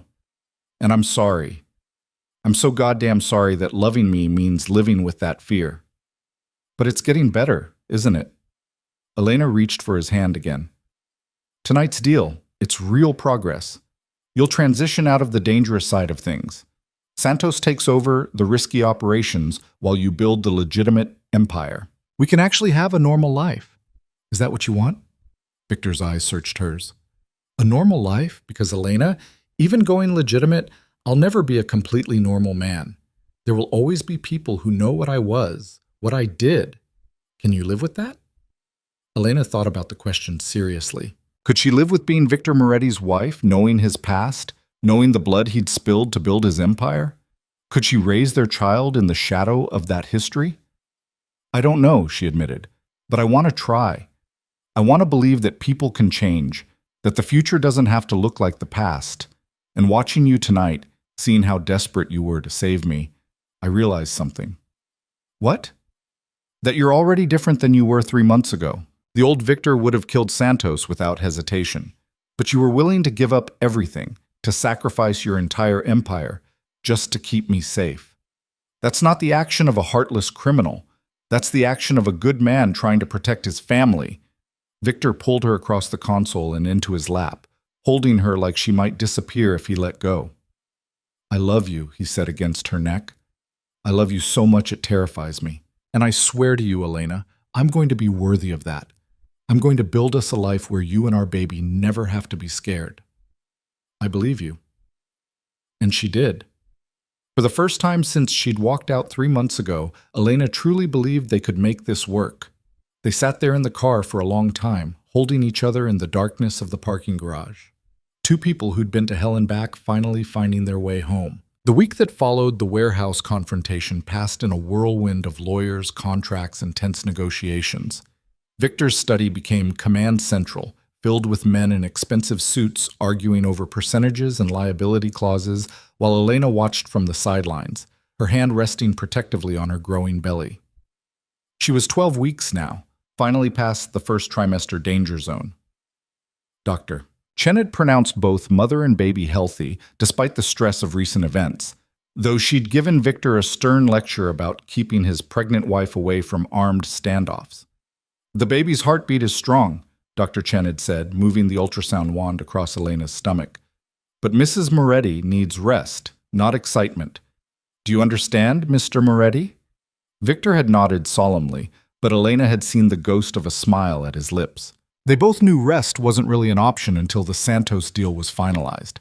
On the 5th day of negotiations, Marco Santos himself arrived at the mansion. Elena watched from the library window as his car pulled through the gates, flanked by security. The irony wasn't lost on her. A week ago, this man had held a gun to her head. Now he was here for a business dinner. You don't have to join us, Victor said from the doorway. He changed into a fresh suit, every inch the powerful businessman. I can handle this alone. We're partners, remember? Elena stood, smoothing down the emerald dress Maria had laid out for her. Besides, this was my idea. I should see it through. Victor crossed the room and pulled her into his arms. Have I mentioned lately how incredible you are? Not in the last few hours, Elena smiled against his chest. You're slipping. Then let me remedy that. Victor tilted her chin up, his eyes intense. You're the most brilliant, brave, infuriating woman I've ever met. You terrify me and amaze me in equal measure, and I fall more in love with you every single day. Elena's breath caught. Victor, I mean it. His thumb traced her jawline. 3 months ago, I thought I'd lost you forever. Now you're here, carrying our child, saving my life and my business with that incredible mind of yours. I don't deserve you, Elena, but I'm going to spend the rest of my life trying to. Before Elena could respond, the doorbell chimed. Victor pressed a quick kiss to her forehead and stepped back, his expression shifting to something more guarded. Showtime. he murmured. Dinner was surreal. Elena sat at one end of the long dining table with Victor at the other, Marco Santos between them, like this was a normal business arrangement rather than a deal born from kidnapping and threats. The food was exquisite. Maria had outdone herself, and the conversation stayed carefully neutral. Weather, real estate markets, the upcoming port expansion project that would now be Santos's responsibility. Your wife has excellent instincts, Santos said over dessert, raising his wine glass toward Elena. She sipped her sparkling water and nodded acknowledgement. That partnership structure you proposed? My accountants say it could increase profits by 30% within the first year while cutting legal exposure by half. I'm glad it's working out for everyone, Elena said carefully. More than working out. Santos leaned back in his chair. I've been in this business 20 years, and I've never seen a cleaner transition of power. Usually these things end in blood. Your solution was elegant. My wife specializes in finding elegant solutions to impossible problems, Victor said, his eyes on Elena. It's one of her many talents. After Santos left, contracts signed, lawyers satisfied, handshakes exchanged, Victor and Elena stood together in the foyer watching the taillights disappear down the drive. It's really over, Elena said quietly. The dangerous part of your business, you're out. Not completely. Victor's honesty was refreshing.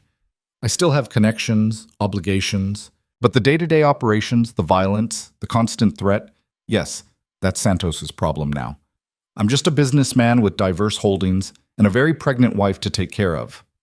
Elena turned to face him. What happens now? Now? Victor pulled her close.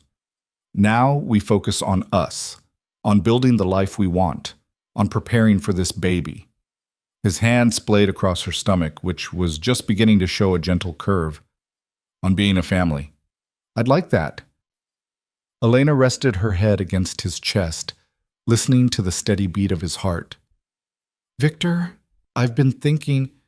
Dangerous words, he teased. Shut up and listen. But she was smiling. My month is almost up. The month I asked for to decide if this could work. Victor went very still. And I don't need the rest of it. Elena pulled back to look at him. I know my answer. I want this. I want us. I want to rebuild our marriage and raise our baby together and figure out how to navigate this complicated, messy, beautiful thing we have. The hope that flooded Victor's expression was almost painful to witness. Are you sure? Elena, you don't have to decide now. Take the full month. Take longer if you need. I'm sure. She cupped his face in her hands. I love you, Victor Moretti. I never stopped loving you, even when I thought you'd betrayed me. And I want to come home, really home, not as a guest in the spare room, but as your wife. Victor's response was to kiss her senseless, lifting her off her feet and spinning her around in the foyer like they were teenagers instead of adults, navigating complex criminal to legitimate business transitions. When he finally set her down, both were breathless and grinning. Move back into our room tonight, Victor said. Please, I've missed falling asleep next to you. Okay. Elena's answer was simple, but it felt like a vow. That night, Elena unpacked her belongings from the guest room and moved them back into the master suite. It felt like reclaiming a piece of herself she'd lost 3 months ago. Victor helped, carrying boxes and rehanging her clothes in the massive closet with reverent care. I never touched your side, he admitted, gesturing to the half of the closet that had remained exactly as Elena left it. Couldn't bring myself to. It felt too final. Elena surveyed the space, her shoes still lined up on their rack, her jewelry box still sitting on the built-in dresser, even the scarf she'd been meaning to return to the department store still draped over a hook. You're a sentimental fool, she said softly. Only about you. Victor wrapped his arms around her from behind, his hand settling on her small bump. Only ever about you? They fell asleep that night, tangled together in the center of their enormous bed, and for the first time in 3 months, neither had nightmares. The next few weeks settled into a new rhythm. Victor was home more, delegating operations to Santos and his own management team. He attended every prenatal appointment, asked 1,000 questions about baby gear, and started planning nursery renovations with an intensity that made Elena laugh. It's one baby, Victor, not a royal heir. It's our baby. Victor looked up from the paint swatches he'd been studying. And I want everything to be perfect. Nothing is ever perfect, Elena reminded him gently, but she appreciated his enthusiasm even as she vetoed his more extravagant ideas. No, they didn't need a custom mural that cost $15,000. Yes, a regular crib would work just fine instead of the handcrafted Italian one he'd found online. But there were still moments when the weight of Victor's past crashed into their carefully constructed present. Like the afternoon Elena found him in his study, staring at a file folder with an expression of profound guilt. "What's wrong?" she asked from the doorway. Victor looked up and she saw the torment in his eyes. "Do you know what I did to build this empire?" Elena's stomach tightened. "Victor? No, you should know." He stood, crossing to hand her the folder. "You should know exactly what kind of man you married." Elena opened the file with shaking hands. Inside were police reports, newspaper clippings, grainy photographs, evidence of violence, intimidation, crimes that made her blood run cold. She saw Victor's name again and again, saw the destruction he'd caused in building his power base. "I've hurt people," Victor said quietly. "Ruined lives, made decisions that put money and power above human decency. And now I'm about to be a father, and I don't know how to reconcile what I've done with the man I'm trying to become." Elena set the folder down carefully. "Why are you showing me this now?" "Because you deserve to know the truth, all of it." Victor's voice was raw. "Before you commit to this life completely, you should understand what you're getting into. The man I was, the things I did, they don't just disappear because I've signed some contracts." "I know that." Elena moved closer to him. "Victor, I'm not naive. I knew what you were when I married you. Maybe not the specifics, but I knew you weren't innocent. Knowing in theory and seeing the evidence are different things." "Yes, they are." Elena picked up one of the photos. A younger Victor, harder around the edges, standing over someone who'd clearly just been beaten. "This man scares me. But he's not the man standing in front of me now." "Isn't he?" Victor's laugh was bitter. "Elena, I threatened to hunt down and kill everyone Santos loved just last week. That violent man is still inside me. To protect me and our baby." Elena set the photo down. "Victor, I'm not going to stand here and tell you that your past doesn't matter, because it does. But I'm also not going to condemn you for things you did in a world I don't fully understand. What I care about is who you are now and who you're trying to become. And if I can't become that better person, if the violence is too ingrained," Elena took his face in her hands, forcing him to look at her, "then we'll figure it out together. But I believe in you, Victor. I believe you can change because I've already seen you changing. The man who paid for Lily's mother's treatment, who followed me for months just to keep me safe, who was willing to give up everything to save my life. That's not a monster. That's a man capable of tremendous love and sacrifice." Victor's eyes shone with unshed tears. "I don't deserve you." "Probably not," Elena smiled. "But you're stuck with me anyway." He pulled her into his arms, holding her like she was the only solid thing in a tilting world. "I'm going to make this right," he said against her hair. "The people I've hurt, the damage I've done, I'm going to find a way to balance the scales." "How?" "I don't know yet, but I have some ideas." Victor pulled back, and Elena saw determination replacing the guilt in his expression. "What if we started a foundation? Use some of our money to help the communities I've harmed?" Elena's heart swelled. "What kind of foundation?" "Education, maybe. Job training for people trying to escape the life I profited from. Support for families affected by violence." Victor was warming to the idea now. "We could fund programs that give people alternatives. Opportunities I never offered when I was just taking from them." "I love that idea." Elena's mind was already racing with possibilities. "We could start in the neighborhoods most affected by gang activity, offer scholarships, mentorship programs, small business loans. You'd help me run it?" Victor's hope was almost childlike. "Of course I would. We're partners, remember?" Elena grinned. "Besides, someone needs to keep you from trying to throw too much money at every problem." "I do not throw money at problems," Victor protested. Elena raised an eyebrow. "The $15,000 nursery mural says otherwise." Despite the heavy conversation, Victor laughed. It was a sound Elena had missed desperately during their separation. Genuine, unguarded joy. They spent the rest of the afternoon planning, sketching out ideas for the foundation on legal pads. What had started as a conversation about Victor's guilt transformed into something hopeful, a roadmap for redemption built on action rather than regret. As the sun set outside the study windows, Elena felt something shift between them. They weren't just rebuilding their marriage anymore. They were building something entirely new, a partnership that acknowledged the past while actively working to create a better future. "We should celebrate," Victor said as they finished outlining their initial foundation goals. "Celebrate what?" "You, me, this." Victor gestured at the pages of notes scattered across his desk. "The fact that we survived 3 months apart and came back stronger, that we're having a baby, that we found a way to turn my criminal empire into something legitimate, that you're the most incredible woman in the world, and somehow you choose to love me anyway."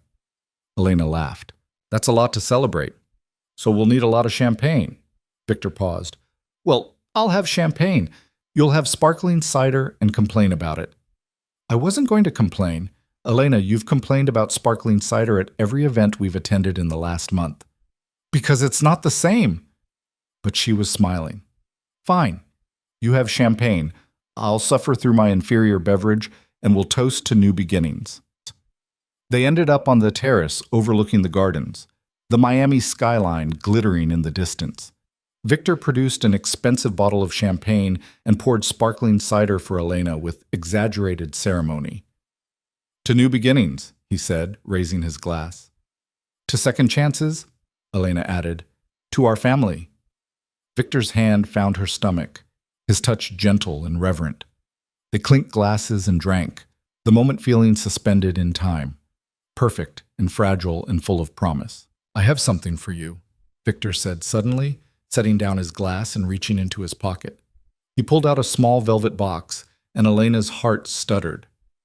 "Victor, we're already married." "I know." He opened the box to reveal a stunning diamond necklace, delicate and elegant. "This isn't an engagement ring. It's something else. Something I should have given you a long time ago." He moved behind her, lifting her hair to fasten the necklace around her throat. The diamonds caught the moonlight, sparkling against her skin. "Do you remember what you said to me on our wedding day?" Victor asked, his hands resting on her shoulders. "Right before we walked down the aisle." Elena thought back to that day 2 years ago, to the nervous girl she'd been. "I said I was scared. And I said I would never give you a reason to be." Victor turned her to face him. "Then I broke that promise by keeping secrets, by letting my work come between us, by not fighting hard enough for us when you left. This necklace is a new promise, Elena. I will never take you for granted again. I will never let you doubt how much you mean to me. And I will spend every day proving that choosing me was the right decision." Tears streamed down Elena's face. "You already have, Victor. Every day since you found me in that parking garage, you've shown me who you really are. And I love what I see." They kissed under the stars.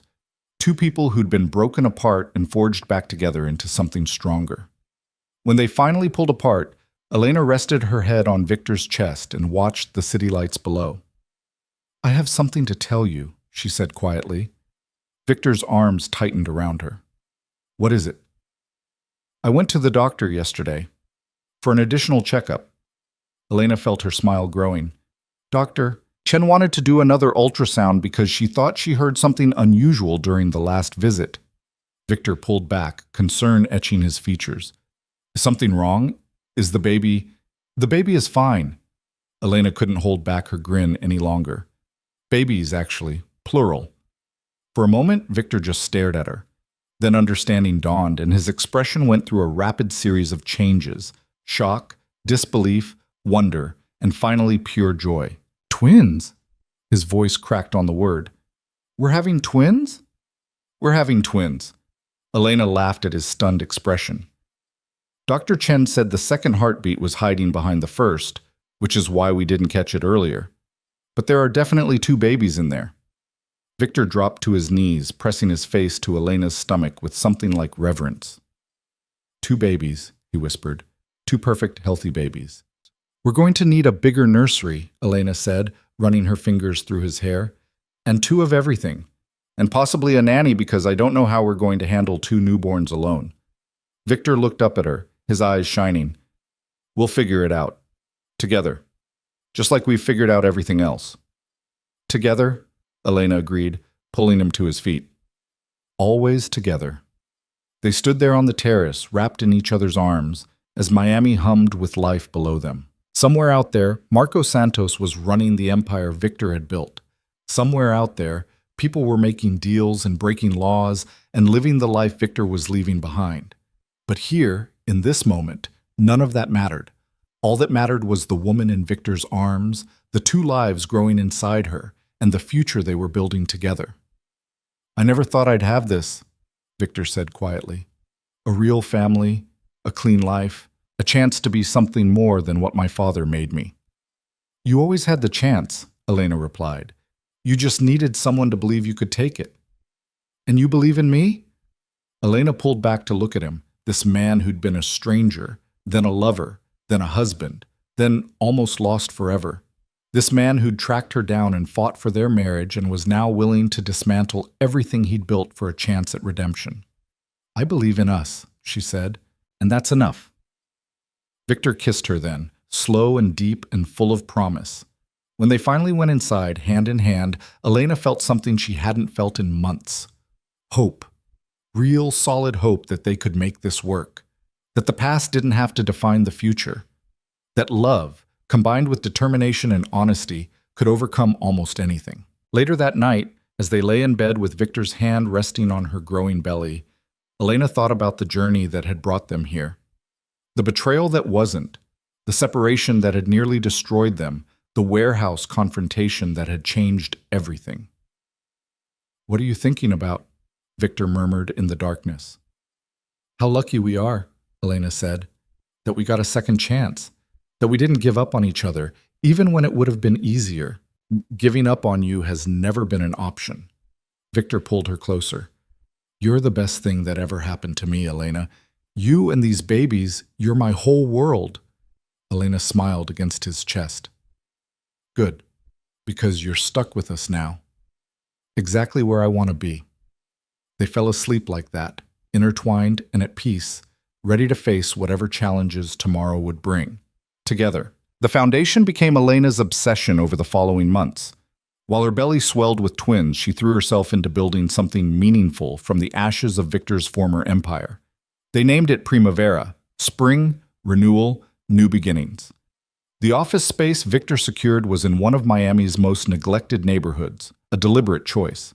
Elena spent her days interviewing potential staff, designing programs, and meeting with community leaders who were understandably skeptical of a crime boss's sudden philanthropic turn.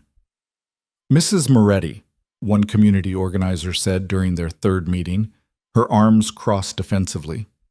With all due respect, your husband spent years making money off the suffering in this neighborhood. Now he wants to play savior?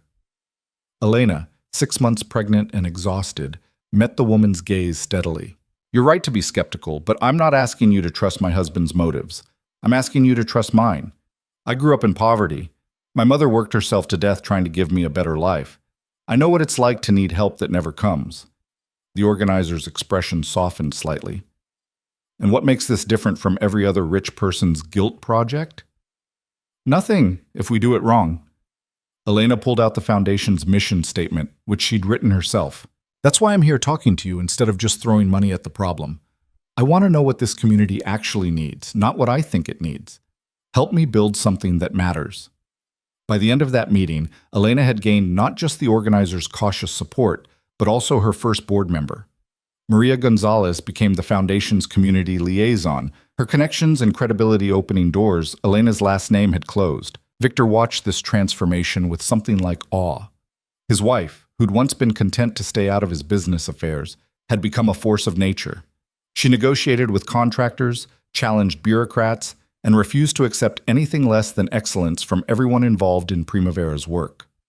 You're magnificent, he told her one evening as she reviewed scholarship applications at the dining table, her swollen feet propped on a chair. I'm enormous, Elena corrected, gesturing at her belly. These babies are running out of room.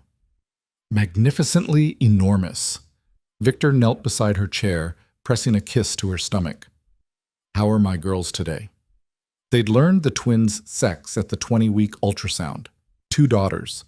Victor had cried openly in Dr. Chen's office, overcome with emotion at the thought of raising girls in a world he was trying to make safer. "Your girls are apparently training for soccer," Elena said as one of the twins kicked vigorously. "This one's been doing somersaults all afternoon." Victor's hand followed the movement, his expression softening. "They're strong, like their mother." "They're going to be spoiled rotten by their father," Elena countered. "I saw the receipts for the nursery furniture, Victor. We talked about this." "We talked about not spending $15,000 on a mural," Victor said innocently. "We never discussed furniture budgets. Because I assumed you'd use common sense. Common sense says my daughters deserve the best of everything." Elena sighed, but she was smiling. This was a familiar argument, one they had at least weekly as Victor's excitement about fatherhood manifested in increasingly extravagant purchases. The nursery now contained 2 state-of-the-art cribs, a rocking chair that probably cost more than Elena's first car, and enough baby clothes to outfit a small army. "We need to talk about names, Mats," Elena said, changing the subject. "We can't keep calling them Baby A and Baby B." Victor settled into the chair beside her, his expression thoughtful. "I've been thinking about that. What about Sophia? For one of them?" "Sophia Moretti." Elena tested the name, feeling how it fit. "I like it. It's beautiful. What about the other one?" "I was hoping you'd choose." Victor took her hand. "Something that means something to you." Elena thought about her mother, about the strength and sacrifice that had defined her short life. "Isabella." "My mother's middle name, Sophia and Isabella Moretti." "Perfect." Victor lifted her hand to his lips. "Absolutely perfect." The conversation was interrupted by Victor's phone buzzing. He glanced at the screen and his expression darkened. "It's Santos." Elena tensed. The partnership had been running smoothly for months, but she'd never fully relaxed around Marco Santos. The man who'd once held a gun to her head was now her husband's business partner, and the cognitive dissonance never quite faded. "Take it," she said. "I'll finish reviewing these applications." Victor stepped into his study, and Elena tried to focus on the scholarship essays in front of her. Each one was a story of struggle and determination, kids trying to escape the same kind of poverty and violence that had once funded Victor's empire. She was deep into a particularly moving essay about a girl who wanted to become a nurse when Victor returned, his face pale. "What's wrong?" Elena set down her pen immediately. "Santos is dead." Victor's voice was flat, emotionless in the way it got when he was processing shock. "Shot outside his office an hour ago. His second-in-command called to let me know." Elena's hand flew to her stomach protectively. "Who did it?" "They don't know yet. Could be retaliation from one of his enemies. Could be internal power struggle." Victor sank into his chair, running his hands through his hair. "But there's a problem, Elena. The partnership agreement has a clause. If Santos dies without a designated successor, operational control reverts to me."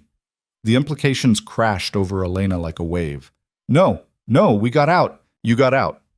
The lawyers are looking into it, seeing if there's any way to dissolve the partnership entirely, but right now, technically, I just inherited back everything I signed over to Santos." Victor looked at her, and she saw the fear in his eyes. "I'm right back where I started." Elena's mind raced.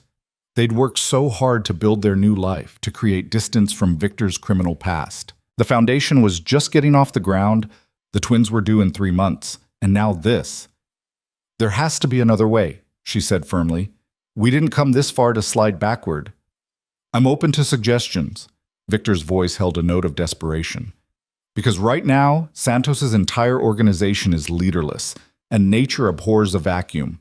If I don't step in, someone else will, and the transition could turn bloody."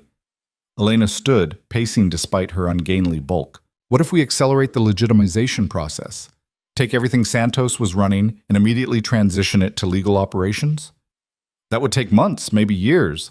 And in the meantime, there are people counting on those operations for their livelihoods, legal and otherwise.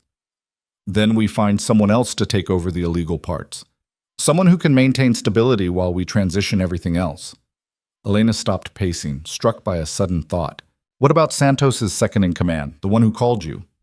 "Diego Martinez?" Victor considered. "He's capable, has Santos's people's respect, but he doesn't have the capital or connections to take full control. So we back him.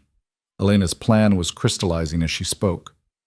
We provide the financial support and political connections he needs to take over, but we structure it so we have no operational involvement. He runs the day-to-day, we provide stability during the transition, and we use that leverage to push for rapid legitimization of everything that can be legitimized. Victor stared at her. You want to essentially do the same deal we did with Santos, but with his replacement. No, I want to do it better. Elena moved back to the table, grabbing a legal pad and starting to sketch out ideas. This time, we build in mandatory timelines for going legitimate. Every operation has to transition to legal business within 2 years or be dissolved. We make Martinez a partner in the legitimate ventures, so he has incentive to make the transition work. And we establish clear exit terms, so when everything is legal, we can walk away completely. And if Martinez doesn't want that deal, then we find someone who does. Elena met his eyes. Victor, we have leverage right now. We have the money, the connections, the legitimacy that whoever takes over will need. We can dictate terms in a way you couldn't when Santos had a gun to my head. Victor was quiet for a long moment, his expression shifting from despair to consideration to something like hope. It could work. It would be risky, but it could work. Everything we've done has been risky.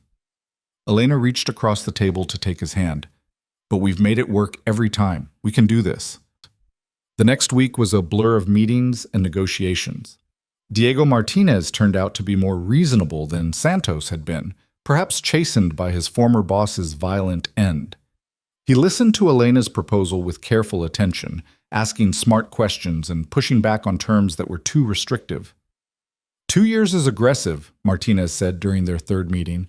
Some of these operations are deeply entrenched. Transitioning them that fast could cause instability. Then we build in phases, Elena countered. She was 7 months pregnant now, her energy flagging but her mind sharp. Year 1, we transition the most straightforward operations, the shipping companies, the real estate holdings, anything that's already quasi-legitimate. Year 2, we tackle the harder stuff with the infrastructure we've built. And the operations that can't be legitimized? Dissolved, Victor said firmly. Martinez, I'm not trying to put you out of business. I'm trying to build you a better business, one that doesn't end with you shot outside your office like Santos. The blunt words hung in the air. Martinez leaned back in his chair, his expression thoughtful.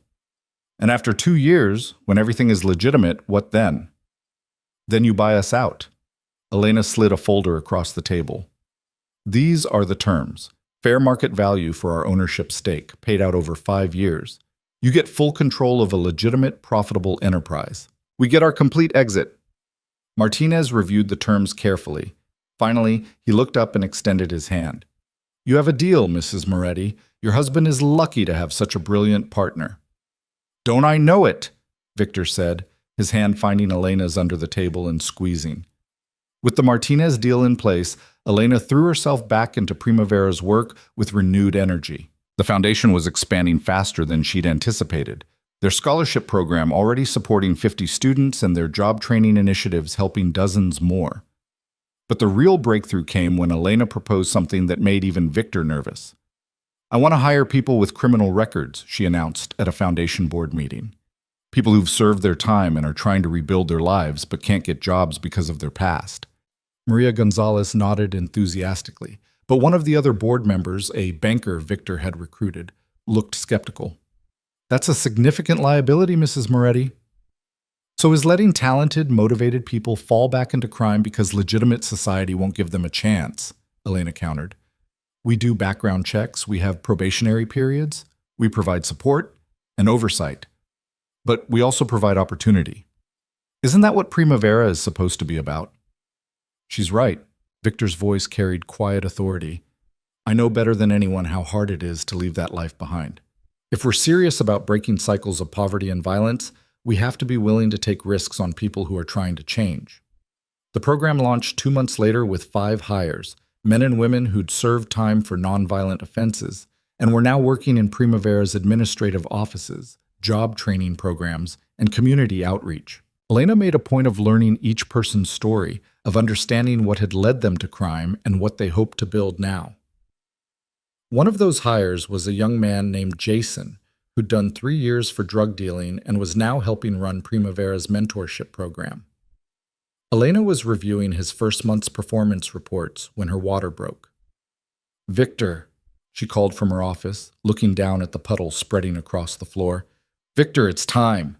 The controlled chaos that followed would have been funny if Elena hadn't been contracting every few minutes. Victor appeared within seconds, phone already in hand, calling Dr. Chen.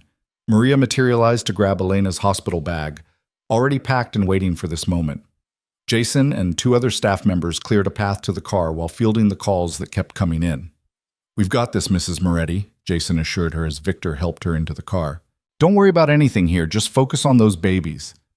The drive to the hospital was a blur of contractions and Victor's steady voice talking her through breathing exercises he'd learned in the birthing classes Elena had insisted they attend. By the time they arrived, Elena was in active labor with both twins. Dr. Chen met them at the entrance with a wheelchair and a calm smile. "Right on time. 37 weeks is perfect for twins." The next 6 hours were intense. Elena had opted for a natural birth despite the risks with twins, and Dr. Chen had supported her choice while making sure they were prepared for any complications. Victor stayed by her side the entire time, holding her hand through contractions, wiping her face with cool cloths, murmuring encouragement when the pain made her want to give up. "I can't do this," Elena gasped during a particularly brutal contraction. "Victor, I can't." "Yes, you can." His voice was absolute certainty. "You're the strongest person I know, Elena. You've survived everything life has thrown at you. You can do this." "Easy for you to say," she panted. "You're not the one. Oh, God." "I know, baby, I know. But you're almost there. Dr. Chen says Sophia is crowning. Just a little more."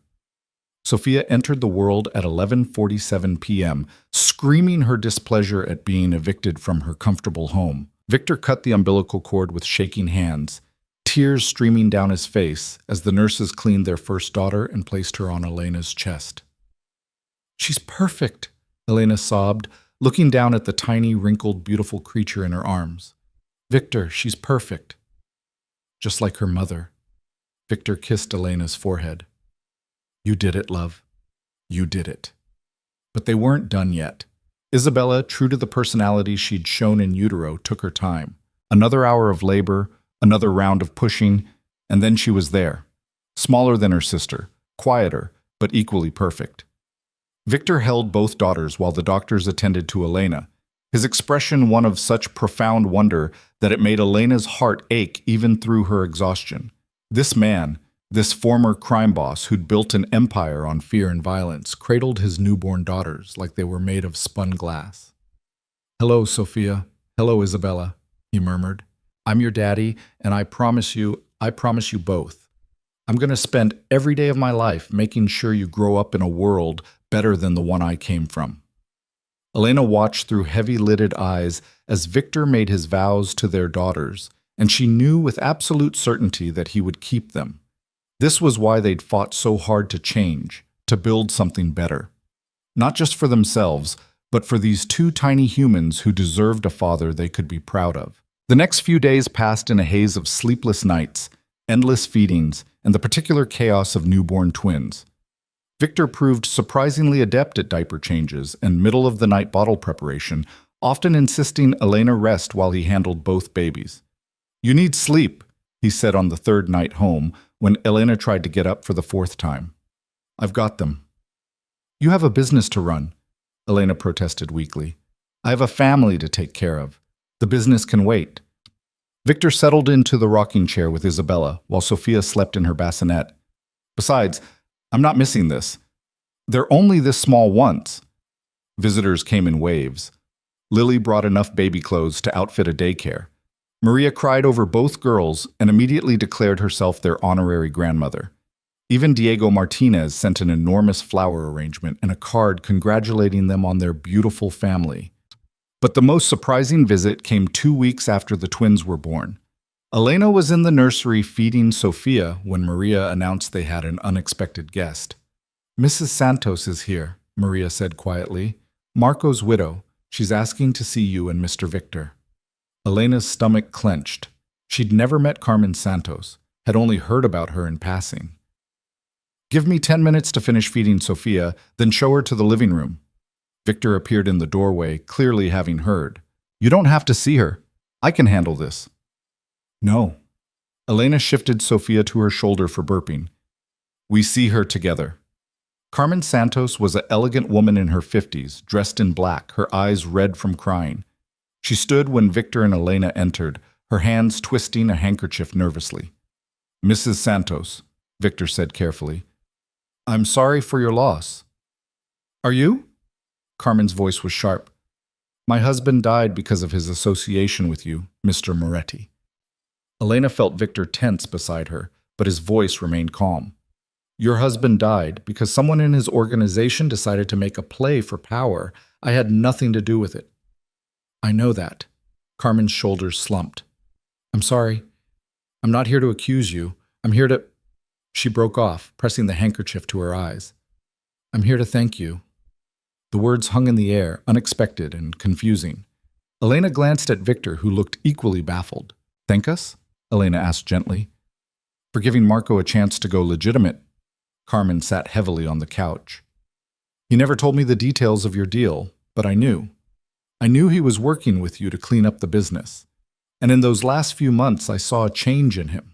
He was excited about the future instead of constantly looking over his shoulder. He talked about legitimate business ventures, about building something our children could be proud of. Tears spilled down her cheeks. He didn't get to see it through. But the fact that he tried, that he wanted to change, that means everything to me. So thank you. Thank you for giving him that hope, even if it came too late. Elena found herself moving to sit beside Carmen, taking the older woman's hand. I'm so sorry you lost him. I know that doesn't help, but I am. You have beautiful daughters, Carmen said, glancing at the photo of the twins on the mantel. Love them, protect them, and make sure they never have to live the life I lived. Wondering if every phone call would be the one telling me my husband was dead. We will, Victor said quietly. That's why we're doing all of this. So our daughters grow up in a different world. Carmen stood, collecting herself. Marco left me well provided for. I'd like to make a donation to your foundation. In his name, maybe some good can come from all of this. That's very generous, Elena said. We'd be honored. After Carmen left, Elena and Victor sat together in the quiet living room. Sophia and Isabella were both napping, giving them a rare moment of peace. She's right, you know, Victor said finally. About the life she lived. That could have been you, Elena. Still could be, if something happens to me. Nothing's going to happen to you. Elena leaned against his shoulder. We're building something different now. Something safer. I hope so. Victor's arm came around her. I want to be here for every moment. First steps, first words, first days of school. I want to walk our daughters down the aisle someday and meet our grandchildren. I want to grow old with you and look back on all of this as the past we overcame, not the present we're trapped in. Then we make that happen. Elena tilted her face up to kiss him. Together. The months that followed were a beautiful blur of exhaustion and joy. Sophia and Isabella grew from tiny newborns into chubby, smiling babies with distinct personalities. Sophia was bold and loud, demanding attention with lusty cries. Isabella was quieter, more observant, but just as determined to get what she wanted. Primavera flourished beyond Elena's wildest dreams. The scholarship program expanded to support 200 students. The job training initiative launched 3 new programs. And the Second Chance hiring program became a model that other organizations started copying. Elena found herself increasingly in demand as a speaker, sharing Primavera's story at conferences and fundraisers. She talked openly about her husband's past, about the choice to transform ill-gotten gains into community support, about believing in redemption and second chances. People ask me how I can work with my husband's money when I know where it came from, she said at one event, her voice steady and clear. And my answer is that sitting on that money and doing nothing would be worse than the crimes that earned it. Yes, it's blood money, but we're using it to stop the bleeding, to heal the wounds, to prevent the next generation from having to make the same choices Victor's generation did. The speech went viral, shared across social media, and picked up by national news outlets. Suddenly, Primavera wasn't just a local foundation. It was a national conversation about redemption, reform, and the responsibility of those who profited from crime to give back to the communities they harmed. Not everyone was supportive. Elena received death threats from people who thought she was glorifying crime. She got hate mail from people who thought criminals didn't deserve second chances. But she also received letters from formerly incarcerated people thanking her for seeing their humanity, from mothers in struggling neighborhoods thanking her for giving their children hope, from people who'd been where Victor was and found inspiration in his transformation. Through it all, Victor supported her. He handled the security concerns, vetted the threats, and made sure Elena and their daughters were protected. But he also stepped back and let Elena be the face of Primavera, understanding that his presence would always carry complicated weight. "You're better at this than I ever could be," he told her after one particularly successful fundraiser. "You connect with people in a way I never learned to. They trust you." "They trust us," Elena corrected. "This only works because we're in it together." The twins' first birthday arrived faster than Elena thought possible. They threw a party in the mansion's gardens, inviting everyone who'd been part of their journey: Lily, Maria, Dr. Chen, the Primavera staff, even Diego Martinez and his family. Elena watched Sofia and Isabella smash their birthday cakes with enthusiastic glee, their faces covered in frosting, and felt her eyes well up with tears. A year ago, she'd been terrified and unsure, wondering if she and Victor could really make their marriage work. Now she couldn't imagine being anywhere else. "Happy?" Victor asked, sliding his arm around her waist. Deliriously. Elena leaned into him. "Sometimes I think about where we were 18 months ago. Me hiding in that awful apartment, you following me from a distance, both of us miserable and alone. It feels like a different lifetime." It was a different lifetime. Victor kissed her temple. "We're different people now." "Better people," Elena agreed. "Thanks to you." Victor turned her to face him. "Elena, everything good in my life traces back to you. You saw something in me worth saving when everyone else just saw a criminal. You believed I could change when I didn't believe it myself. You gave me a family, a purpose, a reason to be better. I don't have words for what that means to me." "Try," Elena said, smiling through her tears. "I love you." Victor cupped her face in his hands. "I love you more than I thought it was possible to love another person. You're my partner, my best friend, the mother of my children, and the person who saved me from myself. And I promise you, Elena Moretti, I will spend the rest of my life proving that your faith in me wasn't misplaced." Elena pulled him down into a kiss, tasting salt from her own tears and sweetness from the birthday cake they'd both sampled. Around them, their friends and family celebrated, their daughters laughed, and the future stretched out bright and full of possibility. 2 years later, Elena stood on a stage at the opening of Primavera's 5th community center. The building had been funded entirely by the foundation and would house after-school programs, job training, and community resources in one of Miami's most underserved neighborhoods. Victor stood beside her, their daughters, now 3 years old, holding each parent's hand. Sofia and Isabella had insisted on wearing matching dresses for the occasion, though Sofia had already gotten dirt on hers from exploring the playground outside. "This center represents everything Primavera stands for," Elena said into the microphone, her voice carrying across the assembled crowd. "Second chances, community investment, the belief that where you come from doesn't have to determine where you're going. It's funded by money that once fueled crime and violence, but now it's going to fuel education, opportunity, and hope." She paused, looking down at her daughters, then at Victor. "My husband and I know something about second chances.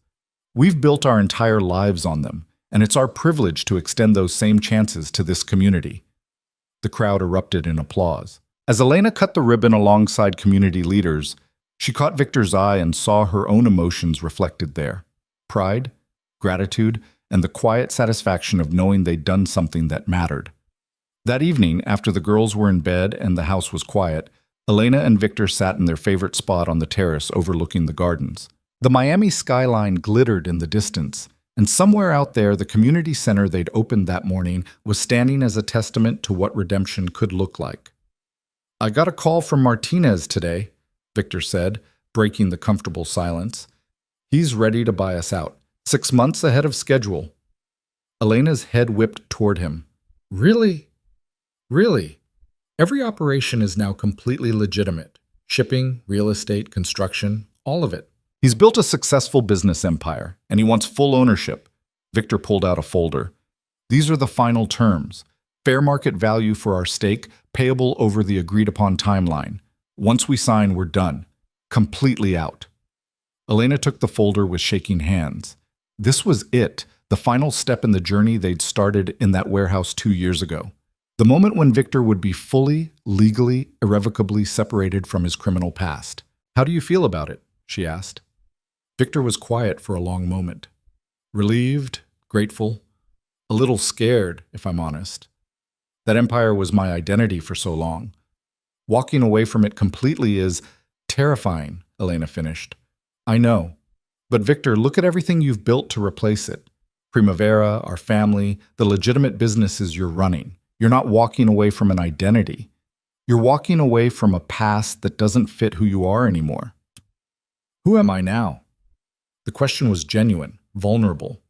Elena set down the folder and took his hands. You're Victor Moretti. Husband, father, philanthropist, businessman. You're the man who pays for strangers' medical bills and cries during children's movies.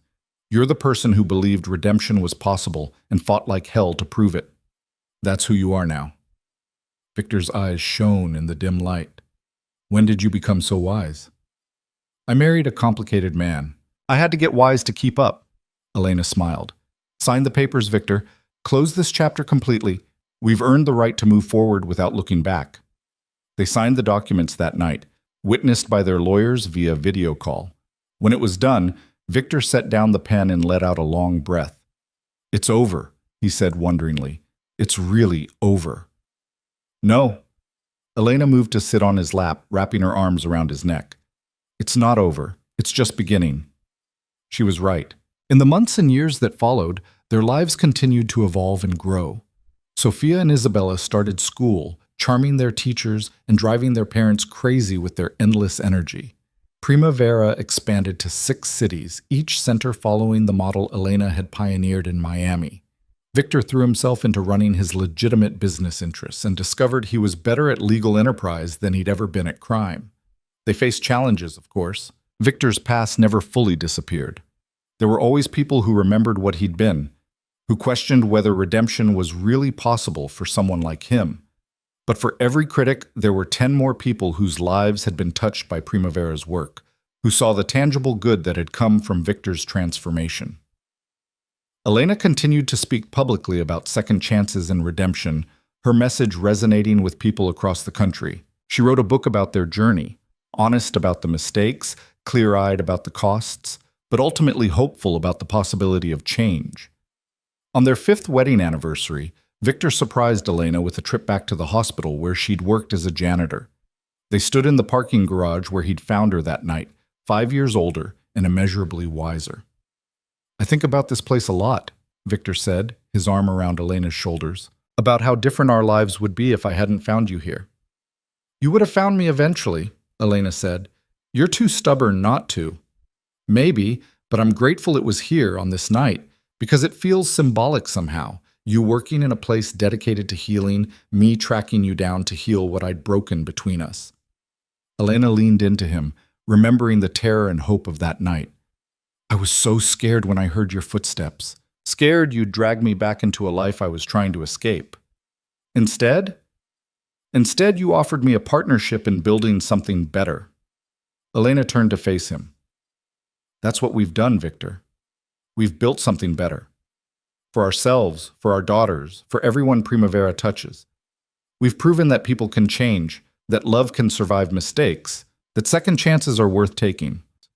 Victor pulled her close, and they stood there in that parking garage where their new beginning had started, 2 people who'd been broken and rebuilt into something stronger.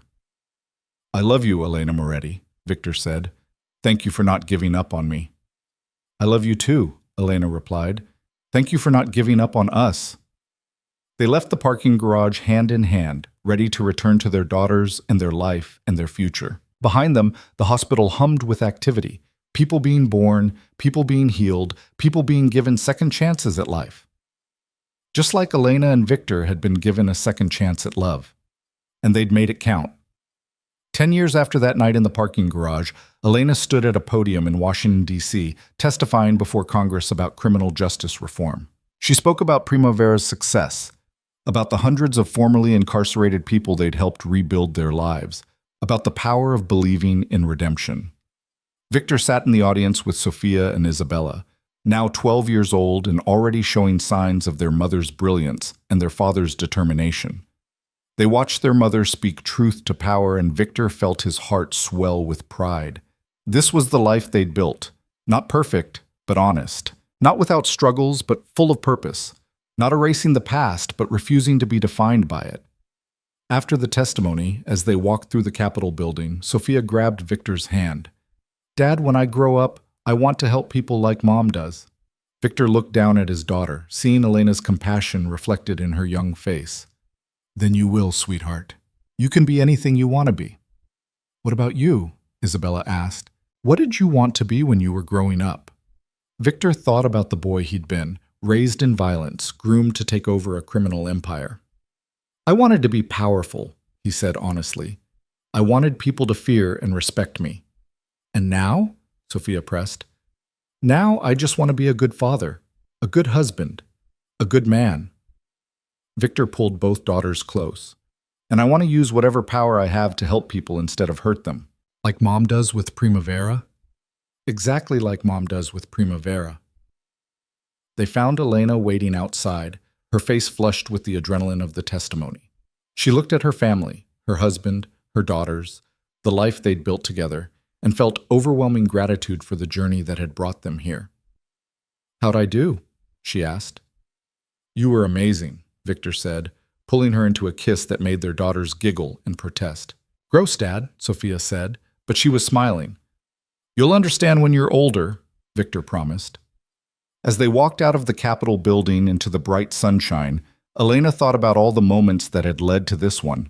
The betrayal that wasn't, the separation that had nearly destroyed them, the warehouse confrontation, the twins' birth, the foundation's success, and all the small daily choices to choose love over fear, hope over cynicism, redemption over resignation. Their story wasn't a fairy tale. It was messy and complicated and real, but it was theirs, and they'd fought like hell for every moment of happiness they'd found.